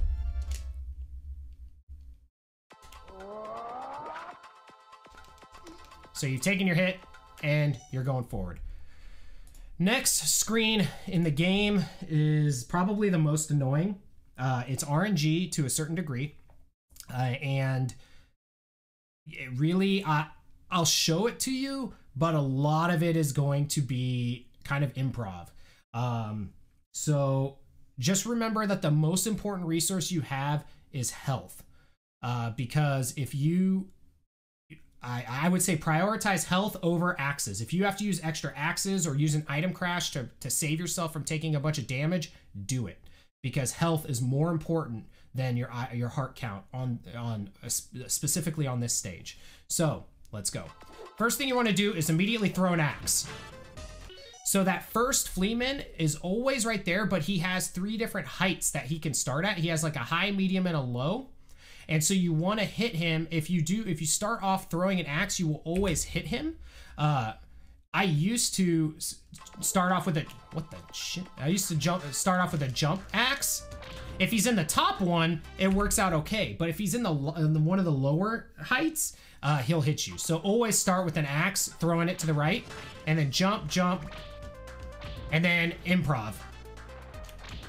I can't really tell you exactly how to do the rest of this. It's all basically freestyle. But I will tell you this. Right at this point, there will always be one that spawns right here. So when you grab this heart back here, if you jump and throw an axe, 9 times out of 10, you're going to hit the ones that spawn right here, and you'll be able to kind of continue your momentum. So that's just a thing to note. So axe, jump. This guy's always on the ground here. So jump and throw an axe. Missed it because he did an early drop. But this room, as you can see, can get out of hand quickly. I always throw an axe there because that one does spawn every time. Now at this one, although there was 4 that spawned here, typically there's only 3. And these guys do spawn based on what direction you're facing. So you want to try to look left when you can. But the problem is that there's the ones that are always there on your right. So the timing always works out if you're going fast, that when you're looking right to hit those ones on your right, more spawn on your right. So it's something that you need to be very careful about. So like I said, this is the most improv room of this run. And just try to prioritize health.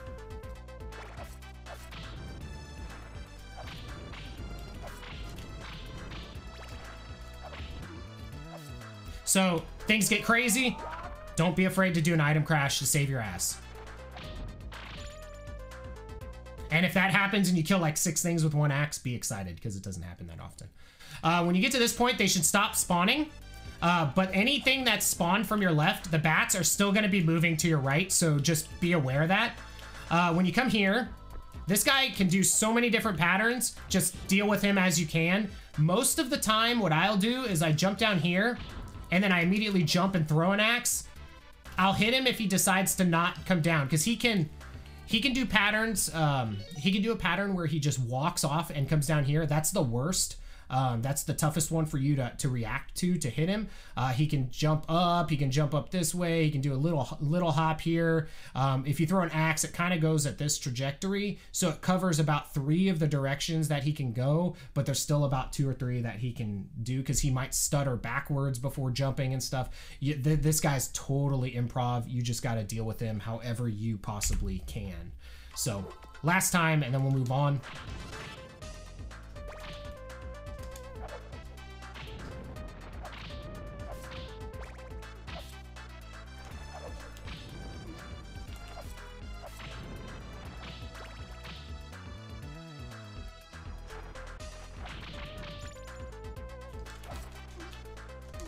Really?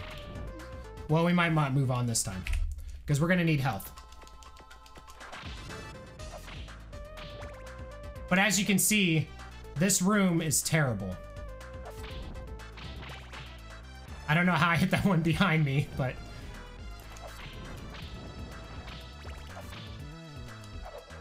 So the 3 will always spawn. They usually spawn in axe throws too. So let me make the save here. So I can show you this guy maybe. So I'll do this and I'll throw and try to hit him however I can. Whatever I'm doing, I'm trying to take as little hits here as possible. Preferably none, but as little as possible. Once you've gotten everything kind of taken care of, what the hell is your problem?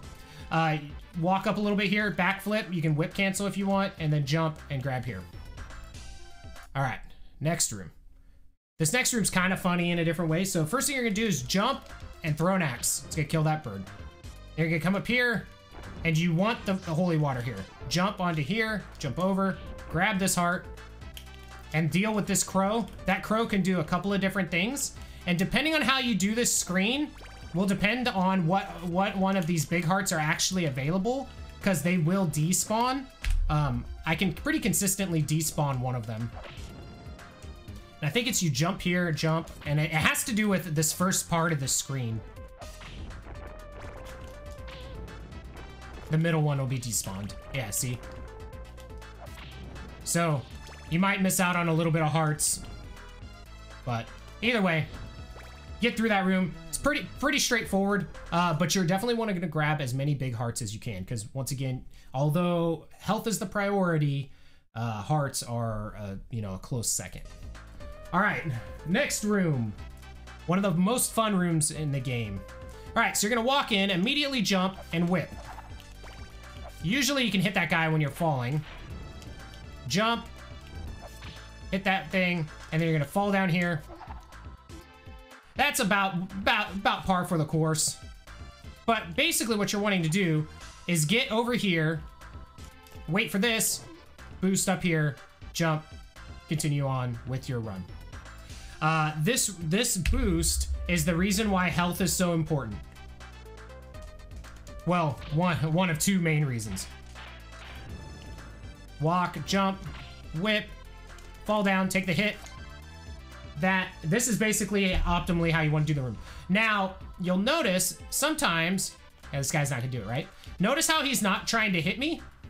Well, of course he does it right then. But it's based on them being aggroed. So if they do the spear twirl, the next thing they'll do is the boost. And that's why we want to practice that boost on stage 2, because you want to get that timing down. But you'll want to practice this one a lot too because of the setup. So jump, 5 hits, jump, walk, jump, whip that skull, jump down, do that. And let's say you mess it up. Let's say you mess up the timing. I'm gonna show you a backup if you have the health. So come down here, then walk back up. And then jump. And this guy's set up, ready to go. Because what happens a lot, say you mess this up, right? Say you're coming through here and you're like, oh crap. Well, you can mess this up and get knocked to the right of him. And if that happens, you're gonna have to kill him. Now, waiting for this dude to walk over here, this is how long it takes. You're just gonna keep walking against this wall till he gets over here. Don't worry, I'm speedrunning. You'll whip to initiate, and then come over here and try to do the thing, right? So the setup, you'll want to do that as a backup. Now, one thing to note too is when you're doing this and you're dropping down like that, you don't want to do it too fast. You don't want to initiate your drop down too fast. I'll show you what happens. It is super annoying. See that? I'm not far enough on the stairs yet to actually drop down. Hey, Kenshin. How you doing, dude?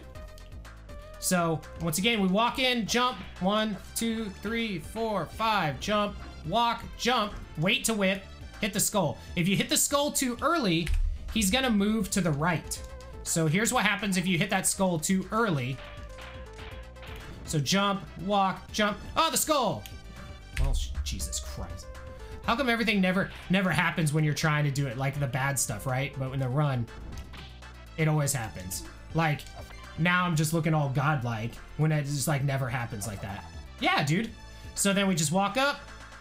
He's gonna do his thing. You can get hit from pretty far to the right. He doesn't have to be all the way to the left, but especially initially, you're probably gonna time that. If you can't do this boost, you can go down there and go through a bunch of crap. I'm not gonna do it.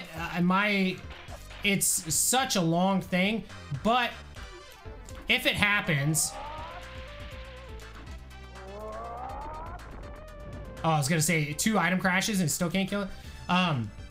If it does happen and you have to come down here, there is meat in this bottom left candle. So you can get back health there, but really try to learn that boost because it's so long to get through all these guys. Dude, Hydro Storm is so weak in this. So jump, walk, jump, whip the skull, walk down, take your damage, immediately jump whip. This is the perfect way to do this room. So just do it like that. And then take your boost, and you're gonna continue on the run.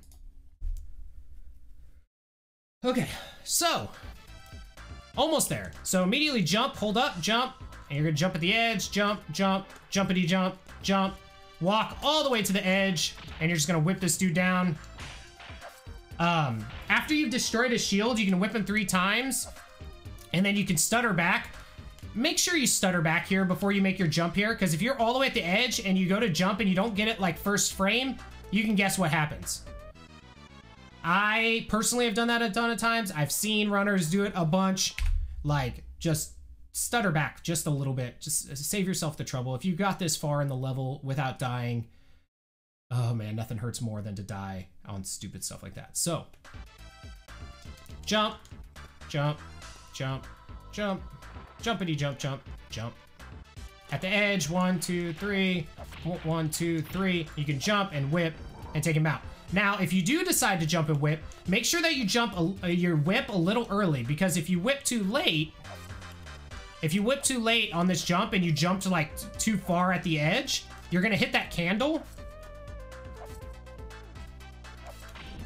And we don't want that cross. It actually makes things difficult if we grab that cross, okay? So at this part, you're gonna jump, get to the edge, 1, 2, 3, jump, whip, whip.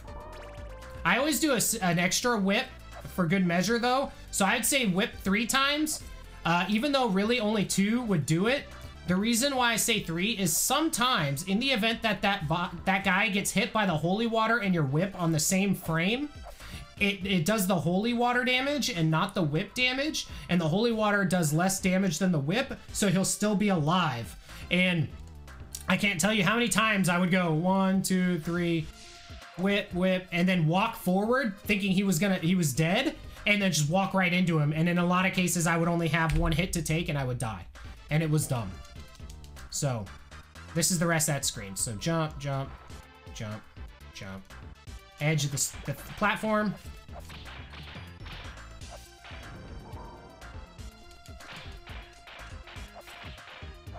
See, like that.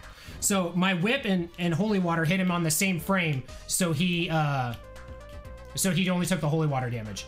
Okay, so if you have the holy water in your inventory, on these next coming up candles, you want to hit all of the candles except for the first one. So you skip the first one, hit the second, the third, fourth, fifth. You want the axes, come through here, and you'll be through it. If you don't have the holy water, let's say for whatever reason you died here and you don't have the holy water. Honestly, you know what?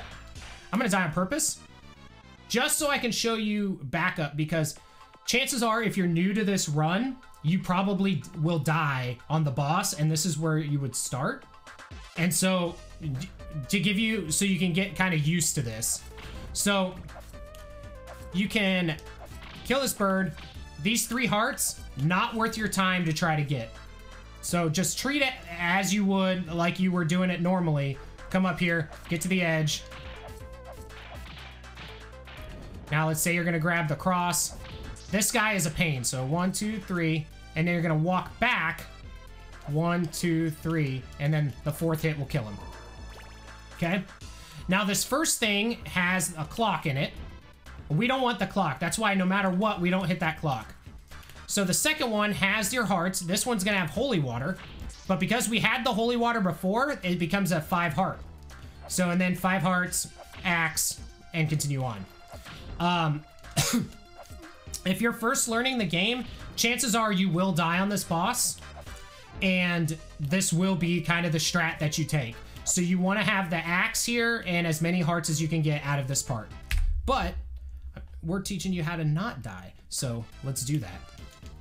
Insert me randomly dying to something dumb right now.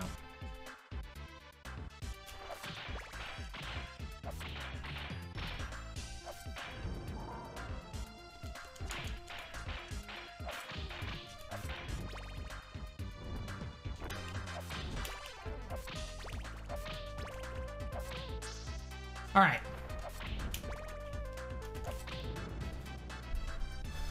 And you're like, at this point, you're like, yeah, Dan, I've made it through, you know, like 5 of the 7 levels. All downhill from here. No. This is the toughest boss in the game. On the speedrun. Casually, it's Dracula, but on the speedrun, this boss is the toughest boss in the game. I'm going to do this boss without whipping at all. I'm not gonna try to kill the boss so we can see as many patterns as he does. Because the main thing that you're gonna want to practice on this boss is reacting to the different things that he can do to you, because he has several different patterns. Okay, so let's take a look. So we're gonna start. So I'm gonna try not to whip and see what he does. So he has these little punches. He has a little Hadouken thing. He can jump on the ceiling, which will then fly at you. If he ducks, he's gonna do a slide kick. This is where a neutral jump. So if you are point blank when he's doing the kick, so let's say you're fighting him, that's when you want to do a neutral jump, because you want a neutral on the other side of him. You can hit him with axes, but the thing to watch out for is if he's on the ceiling, it's gonna knock him in a different direction. So you want to definitely watch out for that.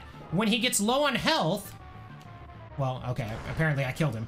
But when he gets low on health, he's usually gonna go into pinball mode. So let's see if we can make that happen.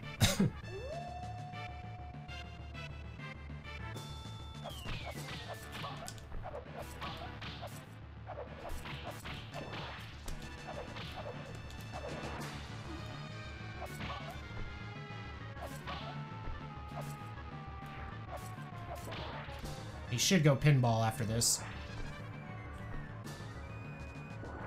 Pinball, bastard. There it is. So this is the other thing he can do. He usually does this when he's low on health. He can do it at any time, but it's very rare that you'll see him do that when he's not low on health.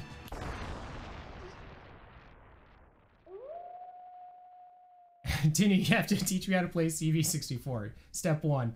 Throw it in the garbage. Step 2, crack open a beer in your Thug Life glasses.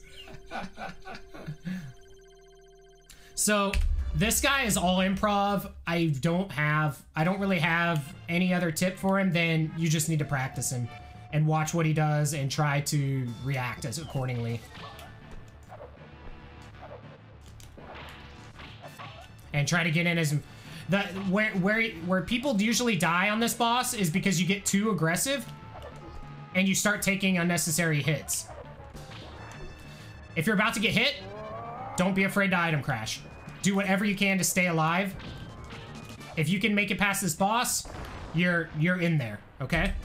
So, in a perfect world, you wouldn't even use an item crash because we want to keep our heart count high, right?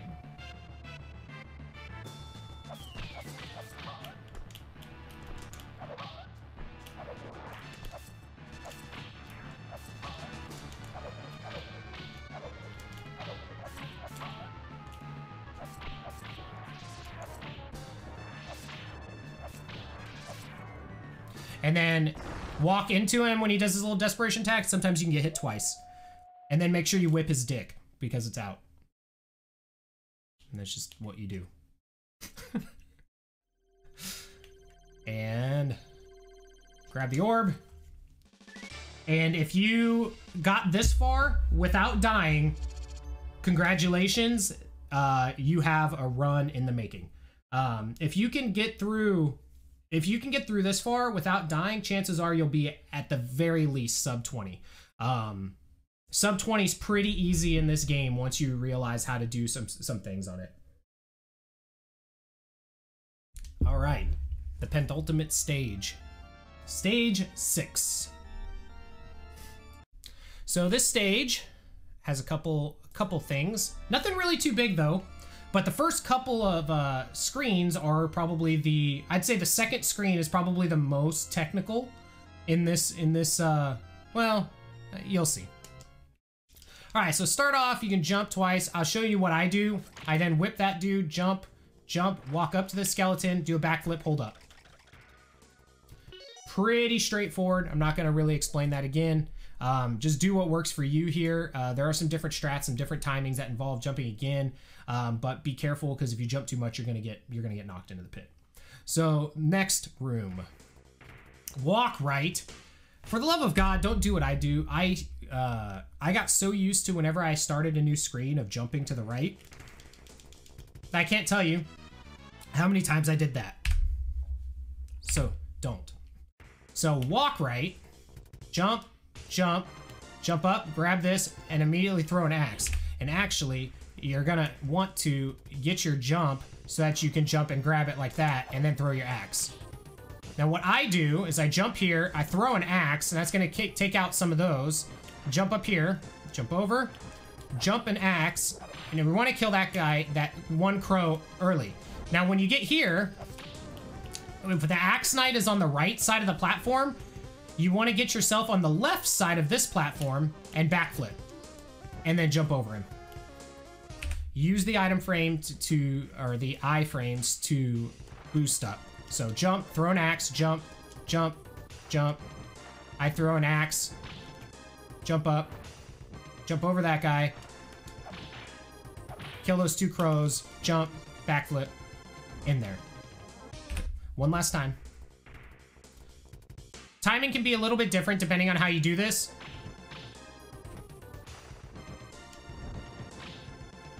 I a lot of times will take that hit purposefully.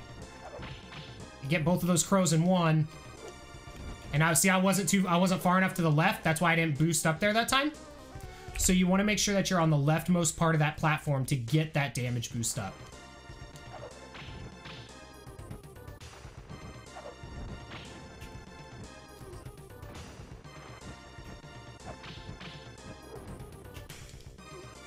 And that's that screen. Here, you want to run, jump, and if you're fast, you can get up there. So that's what it would look like. Okay? If you don't do it that way, or you're wanting to do it a little bit safer or whatnot, you can just walk up, jump on one, jump up, jump over. Super simple. Either way, you don't have to go to the right. If you were really, really low on health and felt like losing about a minute, you could come this way.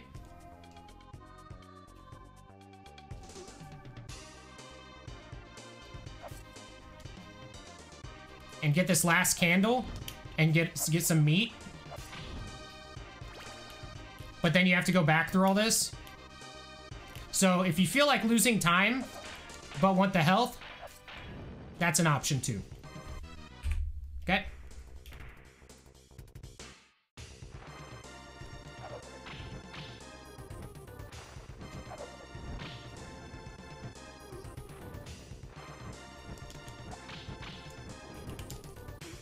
That's essentially how you want to do that room every time.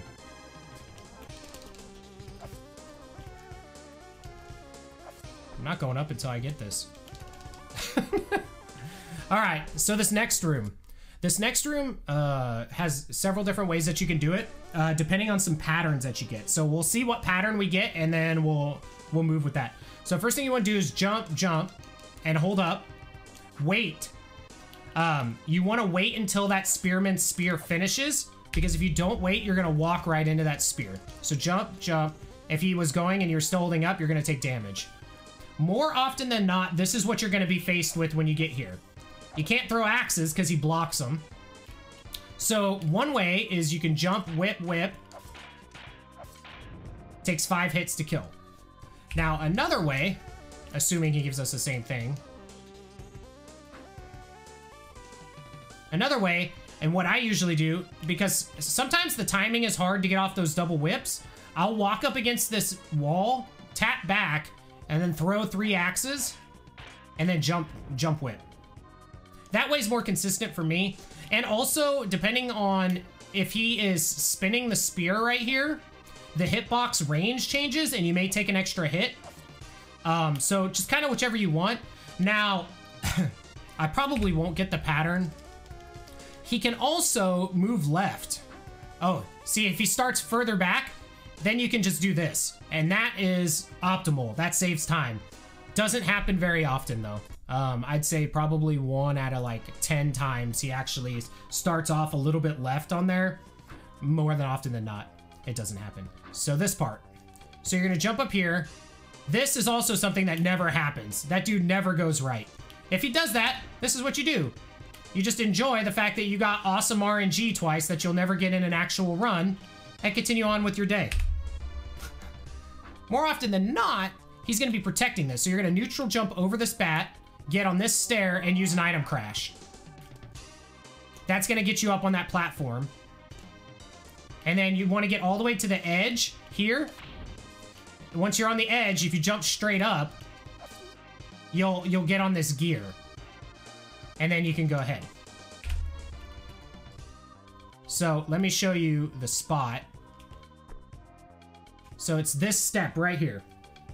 So basically when your back elbow is lined up with this, like, I don't know, P for perfection.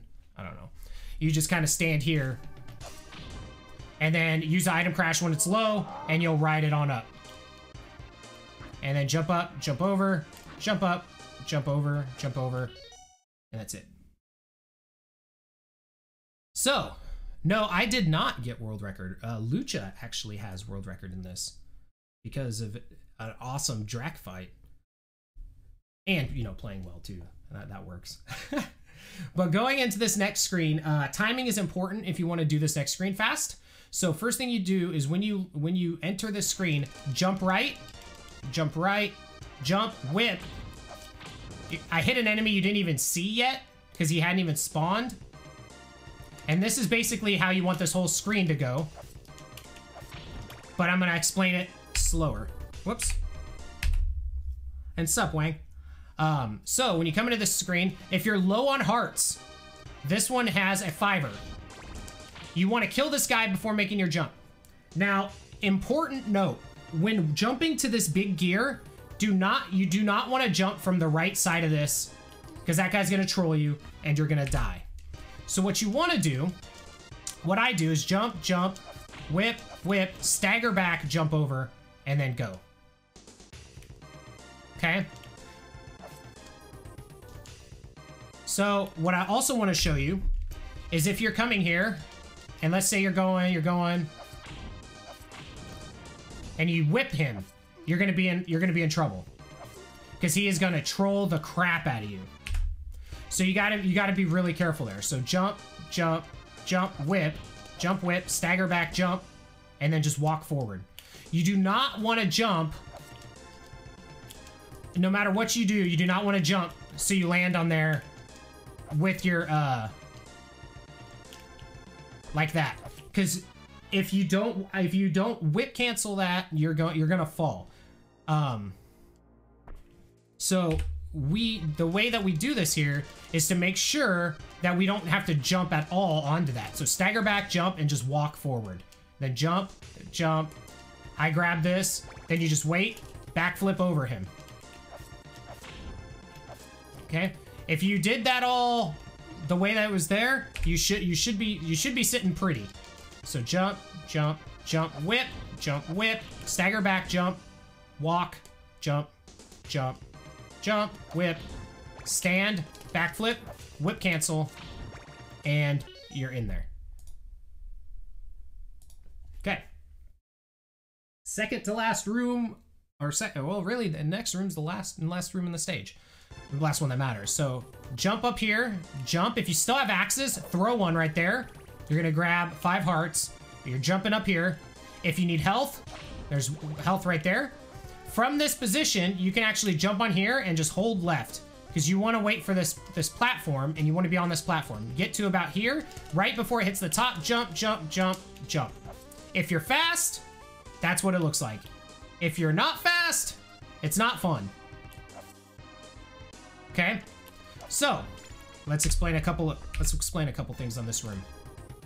So being fast in this room is very important because you've got Medusa heads that are going to be spawning, preferably from the right. So you would want to do it like this. You can hold back for pretty much the whole time. Get on here, backflip, jump, jump, jump, jump.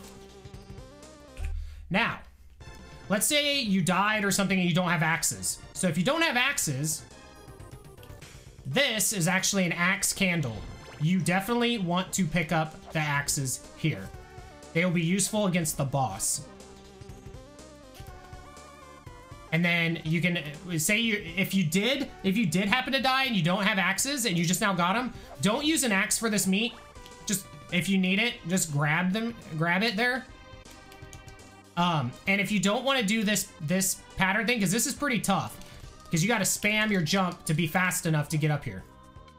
But if you don't want to do that, you can, you know, just kind of come through here. Just know that you're going to have Medusa heads that are going to make this all, like, crazy hard. So preferably, you want to do that pattern thing, because you'd have to neutral jump here to stay on this and then jump up. But either way, that's that room, okay?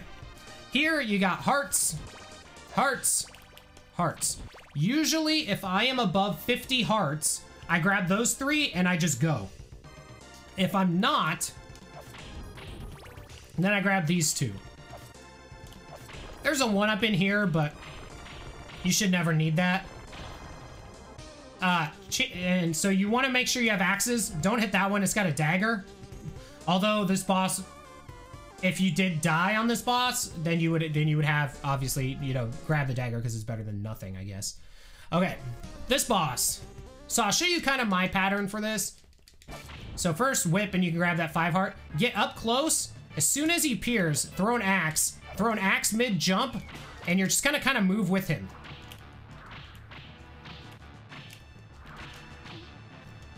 Depending on your speed is gonna depend on where these flames are. And so that there is a pretty good fight. It's not perfect, but that is pretty much what a pretty good fight would look like. So I'll show you a couple things that I do on here. So, whoops. So jump.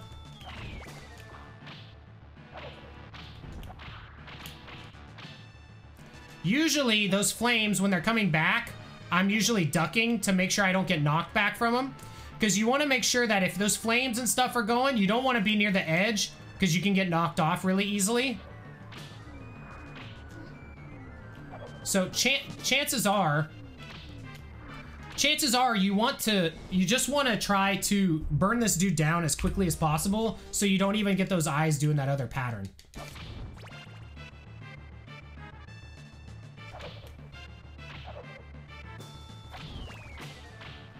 So this is pretty much how I do this fight almost every time. And then I'll duck to avoid those or take the damage and just not get knocked back.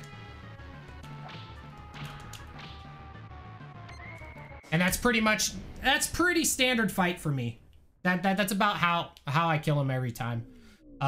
You can do it a little bit faster depending on how you get those axes in there. Sometimes you can get off triple hits, super cool, but it doesn't happen all the time. Grab the orb and know that you only have 1 stage left.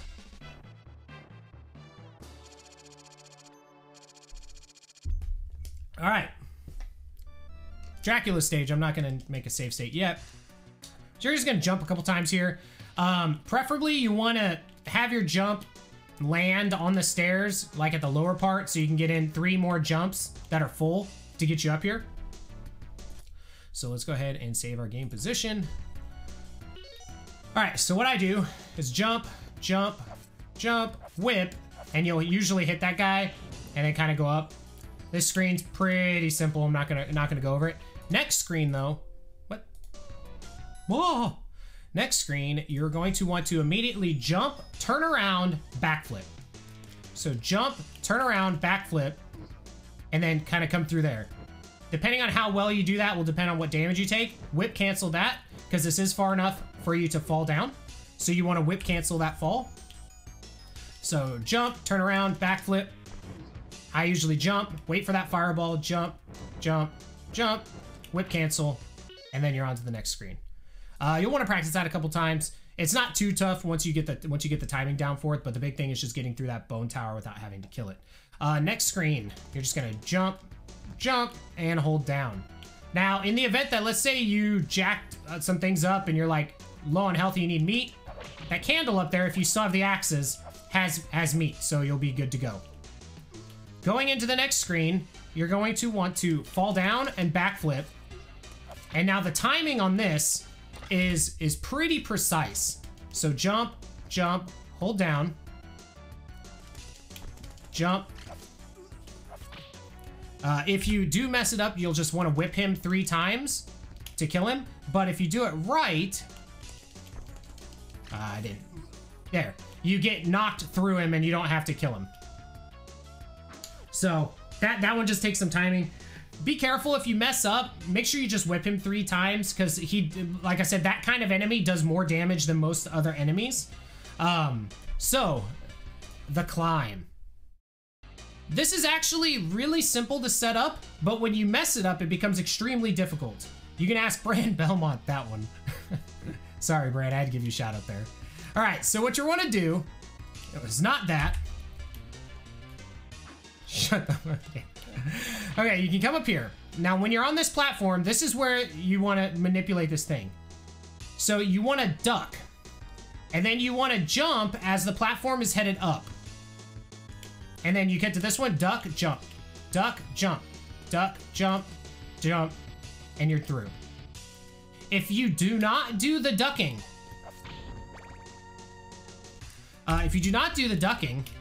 this gets a lot more difficult.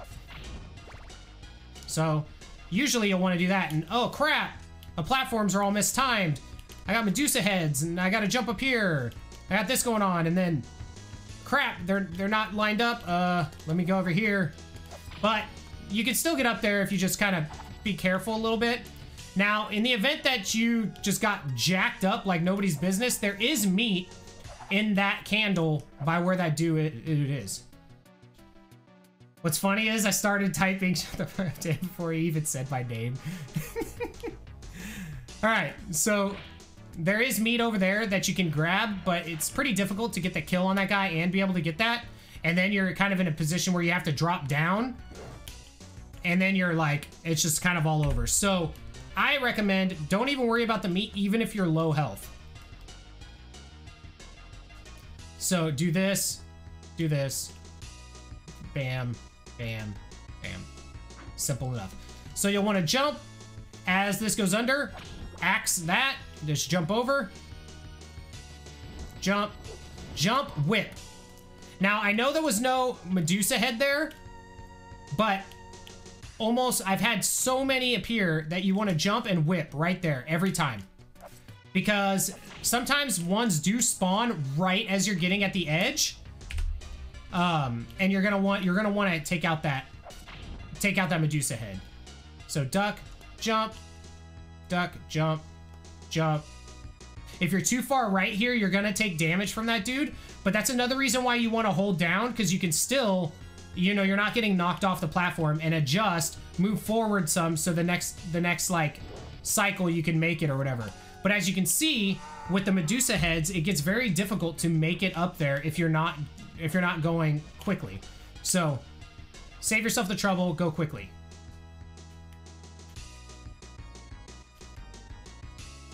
And call it good. So jump, axe, grab this thing, jump up, ride this guy over, jump, hit him, jump whip. Then at this point, you are up to Dracula. So usually on this screen, I jump, I whip, jump, jump, whip. But you can see where everything is in here. If you have axes, that's what you want to do on this screen. I'm not going to go over that screen. I mean, it's pretty self-explanatory. All right. Dracula. Dracula is actually not bad on this on the speedrun. He's terrible casually, but he's not bad on the speedrun. So things you want to know: you want to have axes and as many hearts as possible. Hearts are, this is the part where hearts are the most important in the game. So what you want to do is make your way to this platform right here. Now, based on where he spawns, you're going to react to where he is. This is what's going to make or break, like, top tier runs based on where Dracula spawns. Because he can spawn in one of 7 different places. Actually, yeah. Yeah. Or no, 8. He can spawn in 8 places. So you will be able to cover being able to hit him technically in 6 of those 8 places if you start on that platform. Okay? So, just something to note. Now, if you are low health, in between cycles, you can grab this health here. But this is how you want to react. So if he's close, you want to try to get in three hits. If he's there, you want to whip twice and be on the edge of this, so if he does the ball hit, you get knocked back to here and you don't die. If you try to jump over it, and you mess up, you're gonna fall and die. Okay?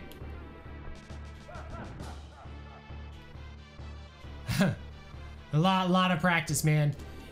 So what I do when I'm facing Drac is I stand here. If he spawns off screen, I always throw 2 axes like that. I don't usually do that, but I always throw 2 axes like that because he will spawn. I also, every time I enter Drac, I do a little flip there, because if there's no swag flip, run's invalidated. So you can do 2 whips. If he's doing flames, you can jump over him. Otherwise, just duck, take the hit. If he's off the screen, I usually do 2 axes there. It at least allows me to get in 2 hits if he spawns over in that direction. So 1, 2.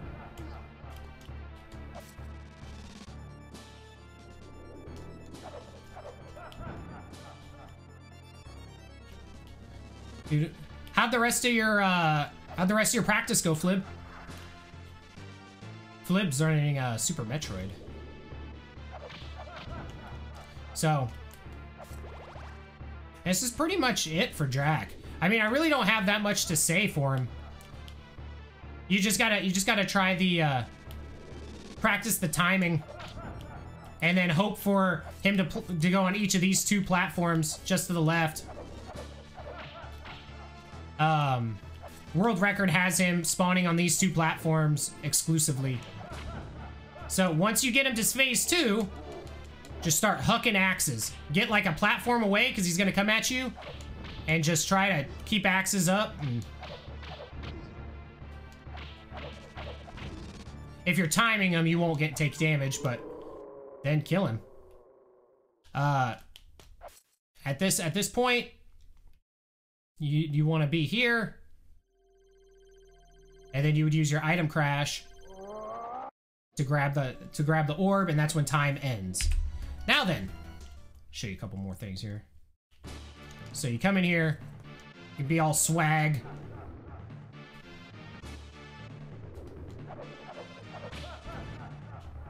Yeah, dude, that shine spark is tough, man. I wish you'd actually spawn on that platform so you could see hitting him. Like the one time.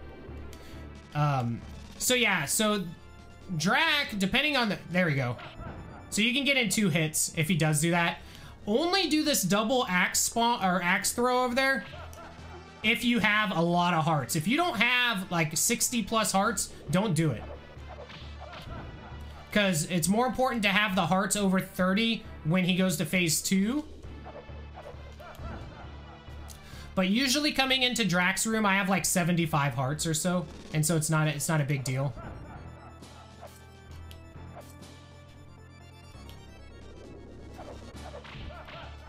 What I usually do is wait until I accidentally hit the thing, and then I'll just grab the meat.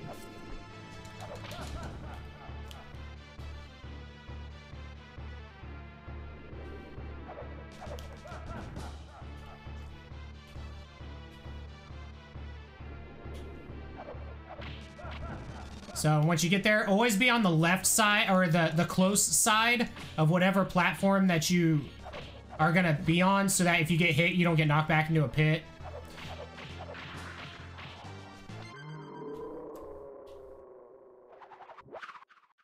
So another thing you can do, if you want to save 4 frames, listen for your audio cue. And grab the orb. Mind you, if you miss that orb, you die. So, go big or go home. It saves you 4 frames. Debate whether or not you want to do that. Yeah, I think that's pretty much it. Ride or die, Dracula. So yeah, so the Dracula split itself, that Dracula fight can take anywhere from just over like 2 minutes total for the entire stage, and or it can take over 4 minutes. I've had Dracula cost me about 2.5 minutes on a run before. So it's really, it comes down a lot to that Dracula RNG. But that is Dracula X. Anybody have any questions? Anything else? Anything they'd like me to explain kind of further in depth?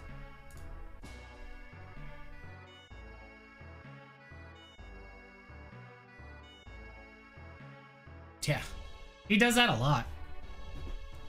Jumping into pits during Dracula is Brand's favorite thing to do.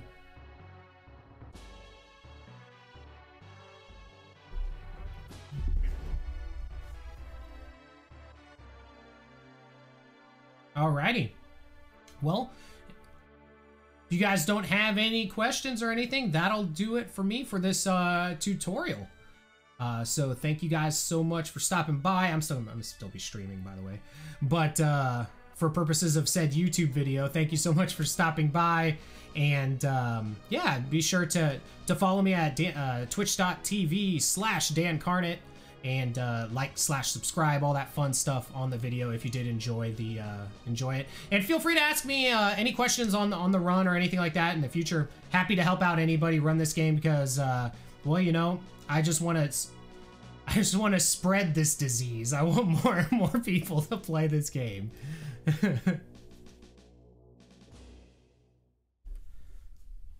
But now let's do a run or two so we can see everything that we just went over and fail it.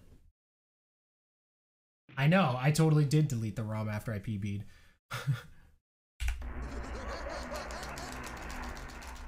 And then I was dumb and I had signed up for some retro marathons and they got in, so I had to play it again.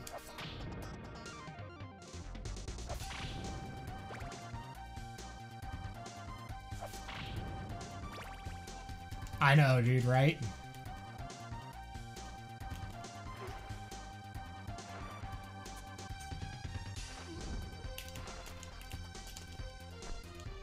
Almost didn't make it up there.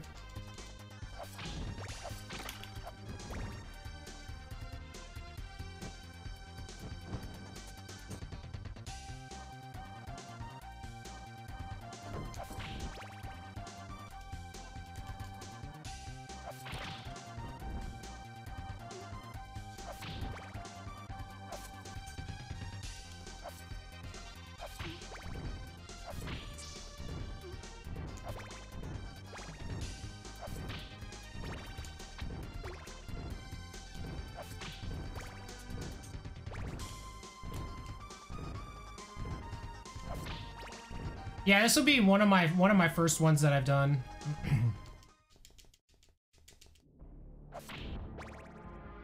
I did one for Team Wildlands.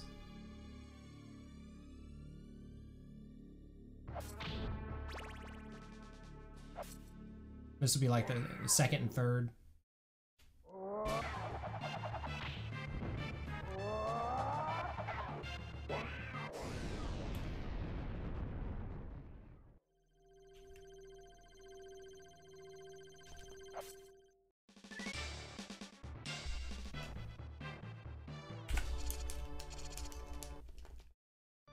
Thanks for the good luck, dude.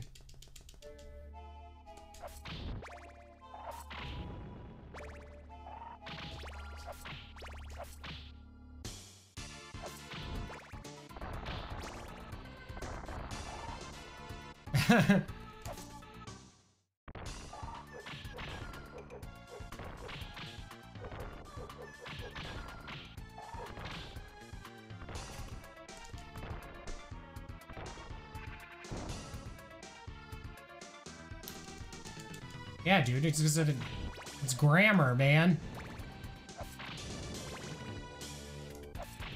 And be ran would assume that you're not currently running. It means like it's past tense. What's up, Victor?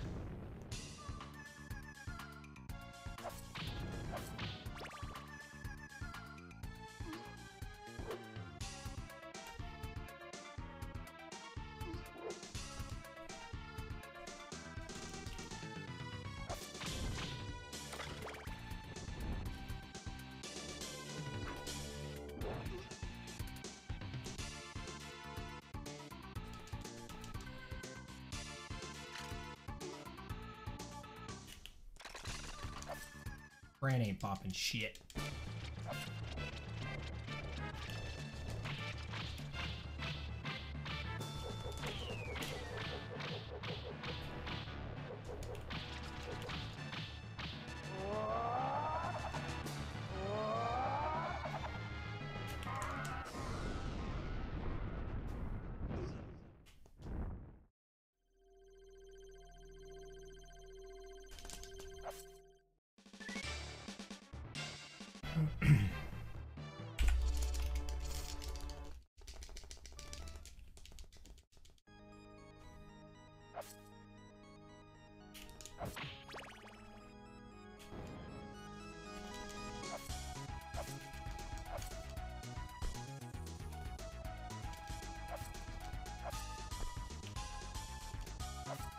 Really?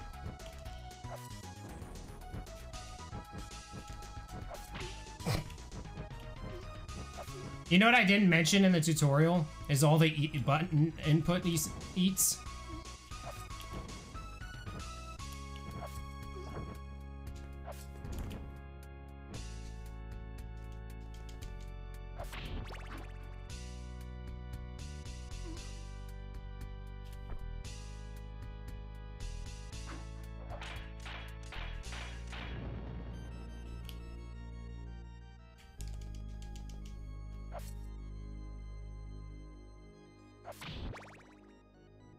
Yeah, I'm pretty consistent now at like most things. It's usually when like one of the inputs get eaten and it screws me up. And it messes with my chi.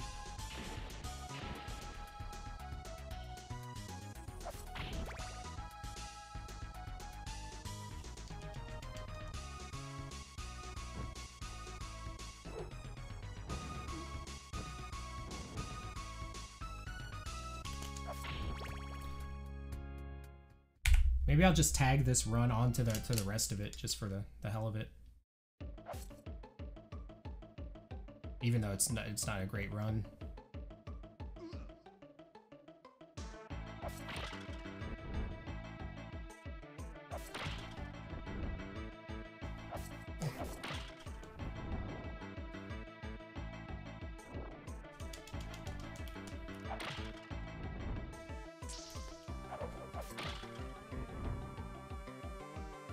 Oh, dude, yeah, there's so many things. Like, I have about 14 seconds just in playing dumb on 5 and 6 in my PB.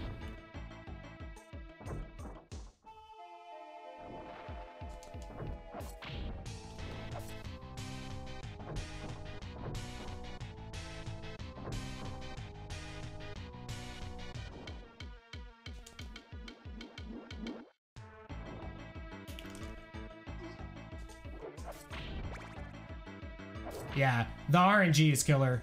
I was at... It wasn't even a great run, but I was ahead 8 the other day and ended up back 45 against Drac.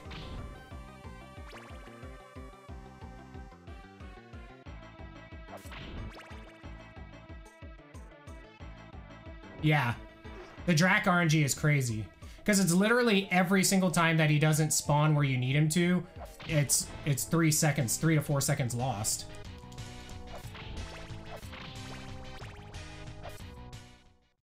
Yeah. It really does.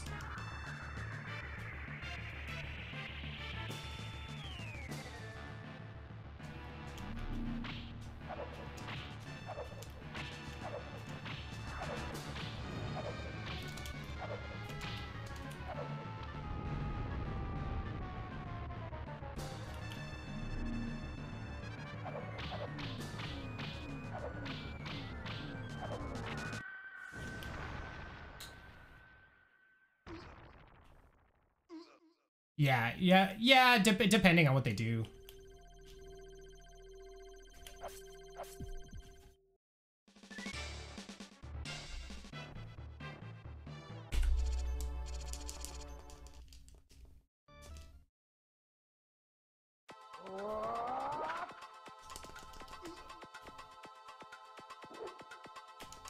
Like my PB didn't even have that boost in it.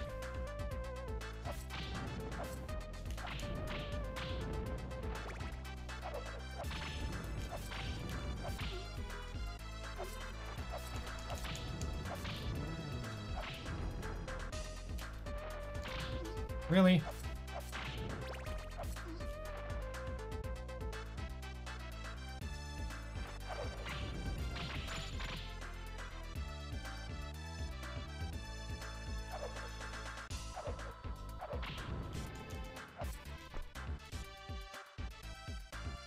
Yeah.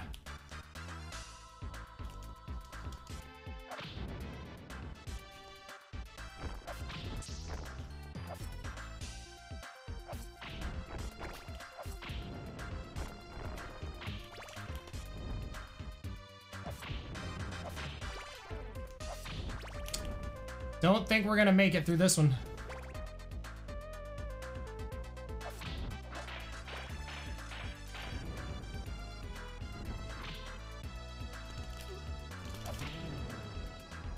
I wonder if this kills us.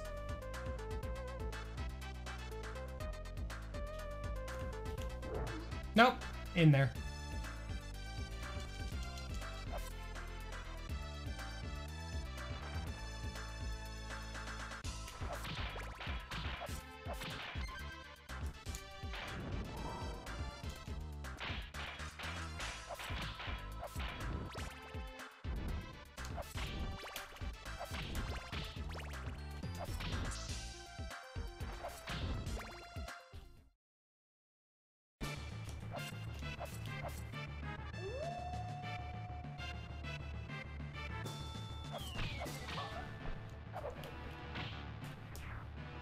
Oh,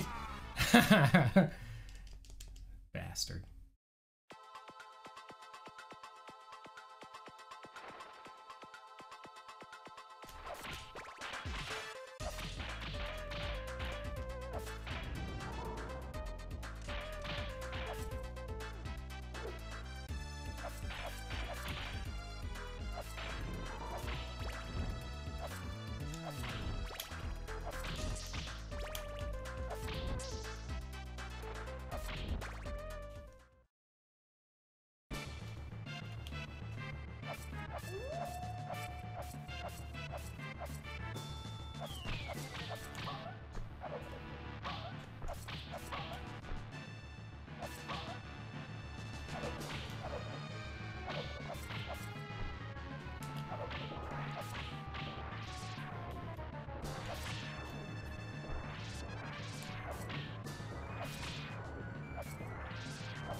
I guess one thing I could have mentioned in the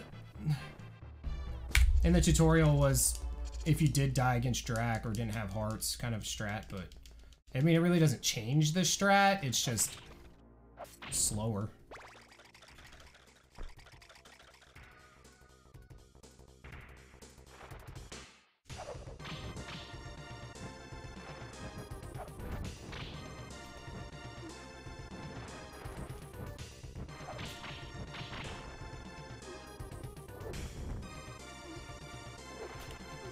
Really?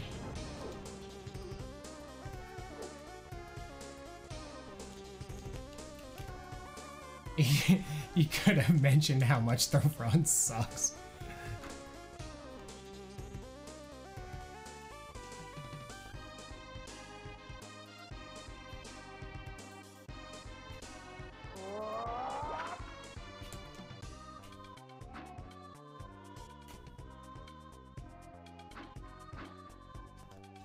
I mean, it's true.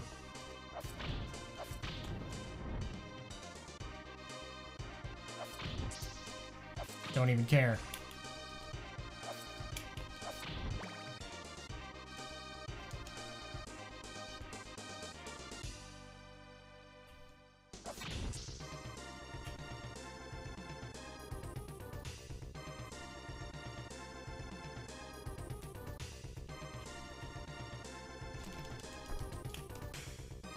Should have mentioned. Yeah, if you miss this platform, it's just a cluster of shit. Good luck.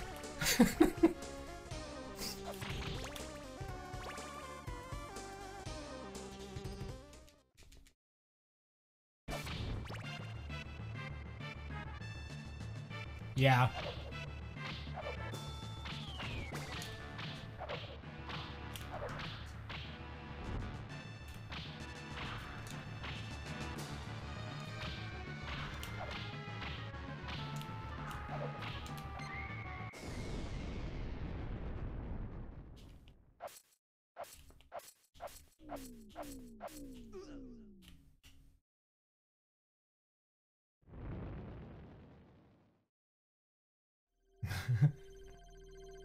If you miss any of these strats, click out of this video, you talentless hacks, and throw away your SNES.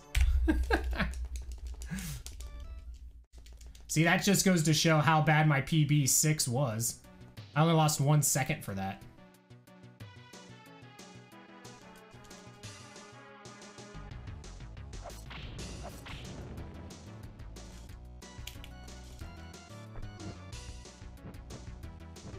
What?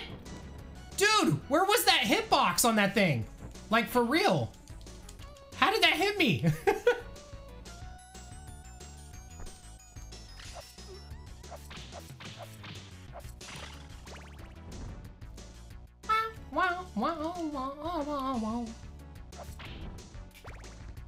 You got a big head.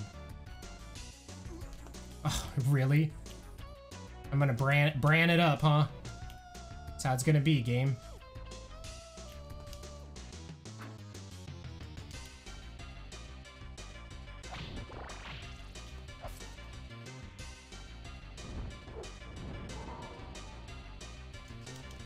Ha!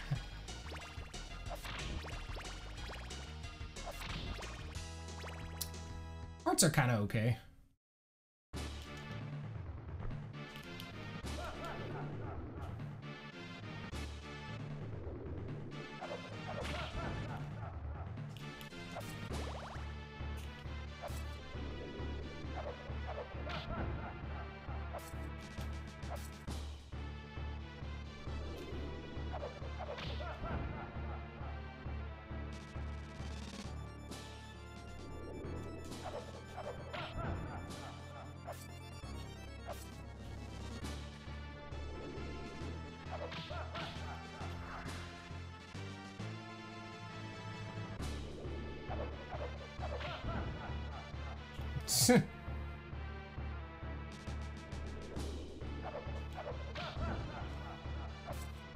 Yeah.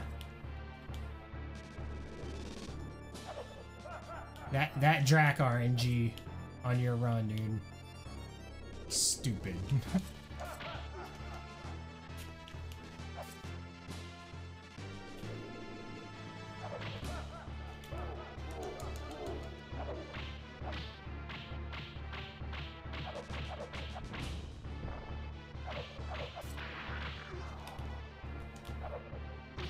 Really? That's how we're gonna do this?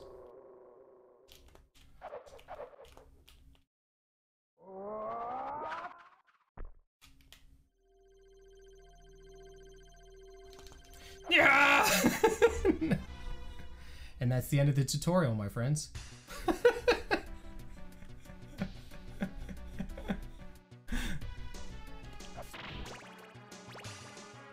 I guess I can show what happens when you don't have enough hearts. All planned. All planned.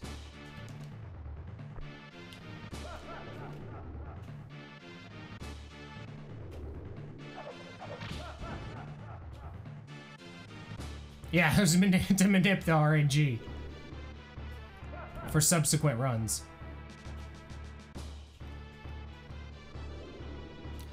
So, yeah, so if you do happen to, like, die or whatever, you're probably not going to be throwing hearts to the right. And honestly, I wouldn't even recommend going for triple hits on the closer ones. I'd recommend just going for 2, so you don't waste a heart if you mess up.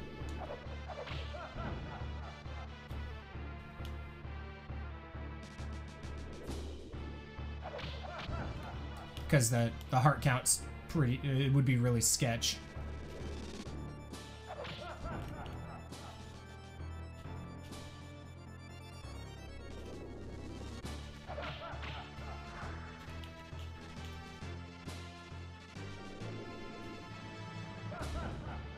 I almost threw one.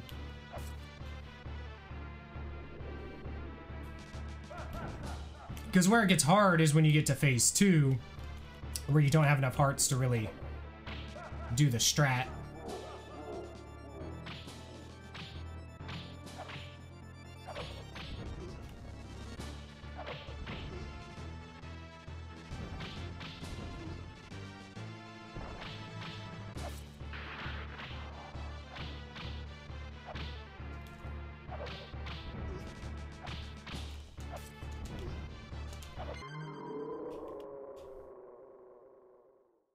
Why don't you just lucha it up and splice in a perfect Drac? Yeah.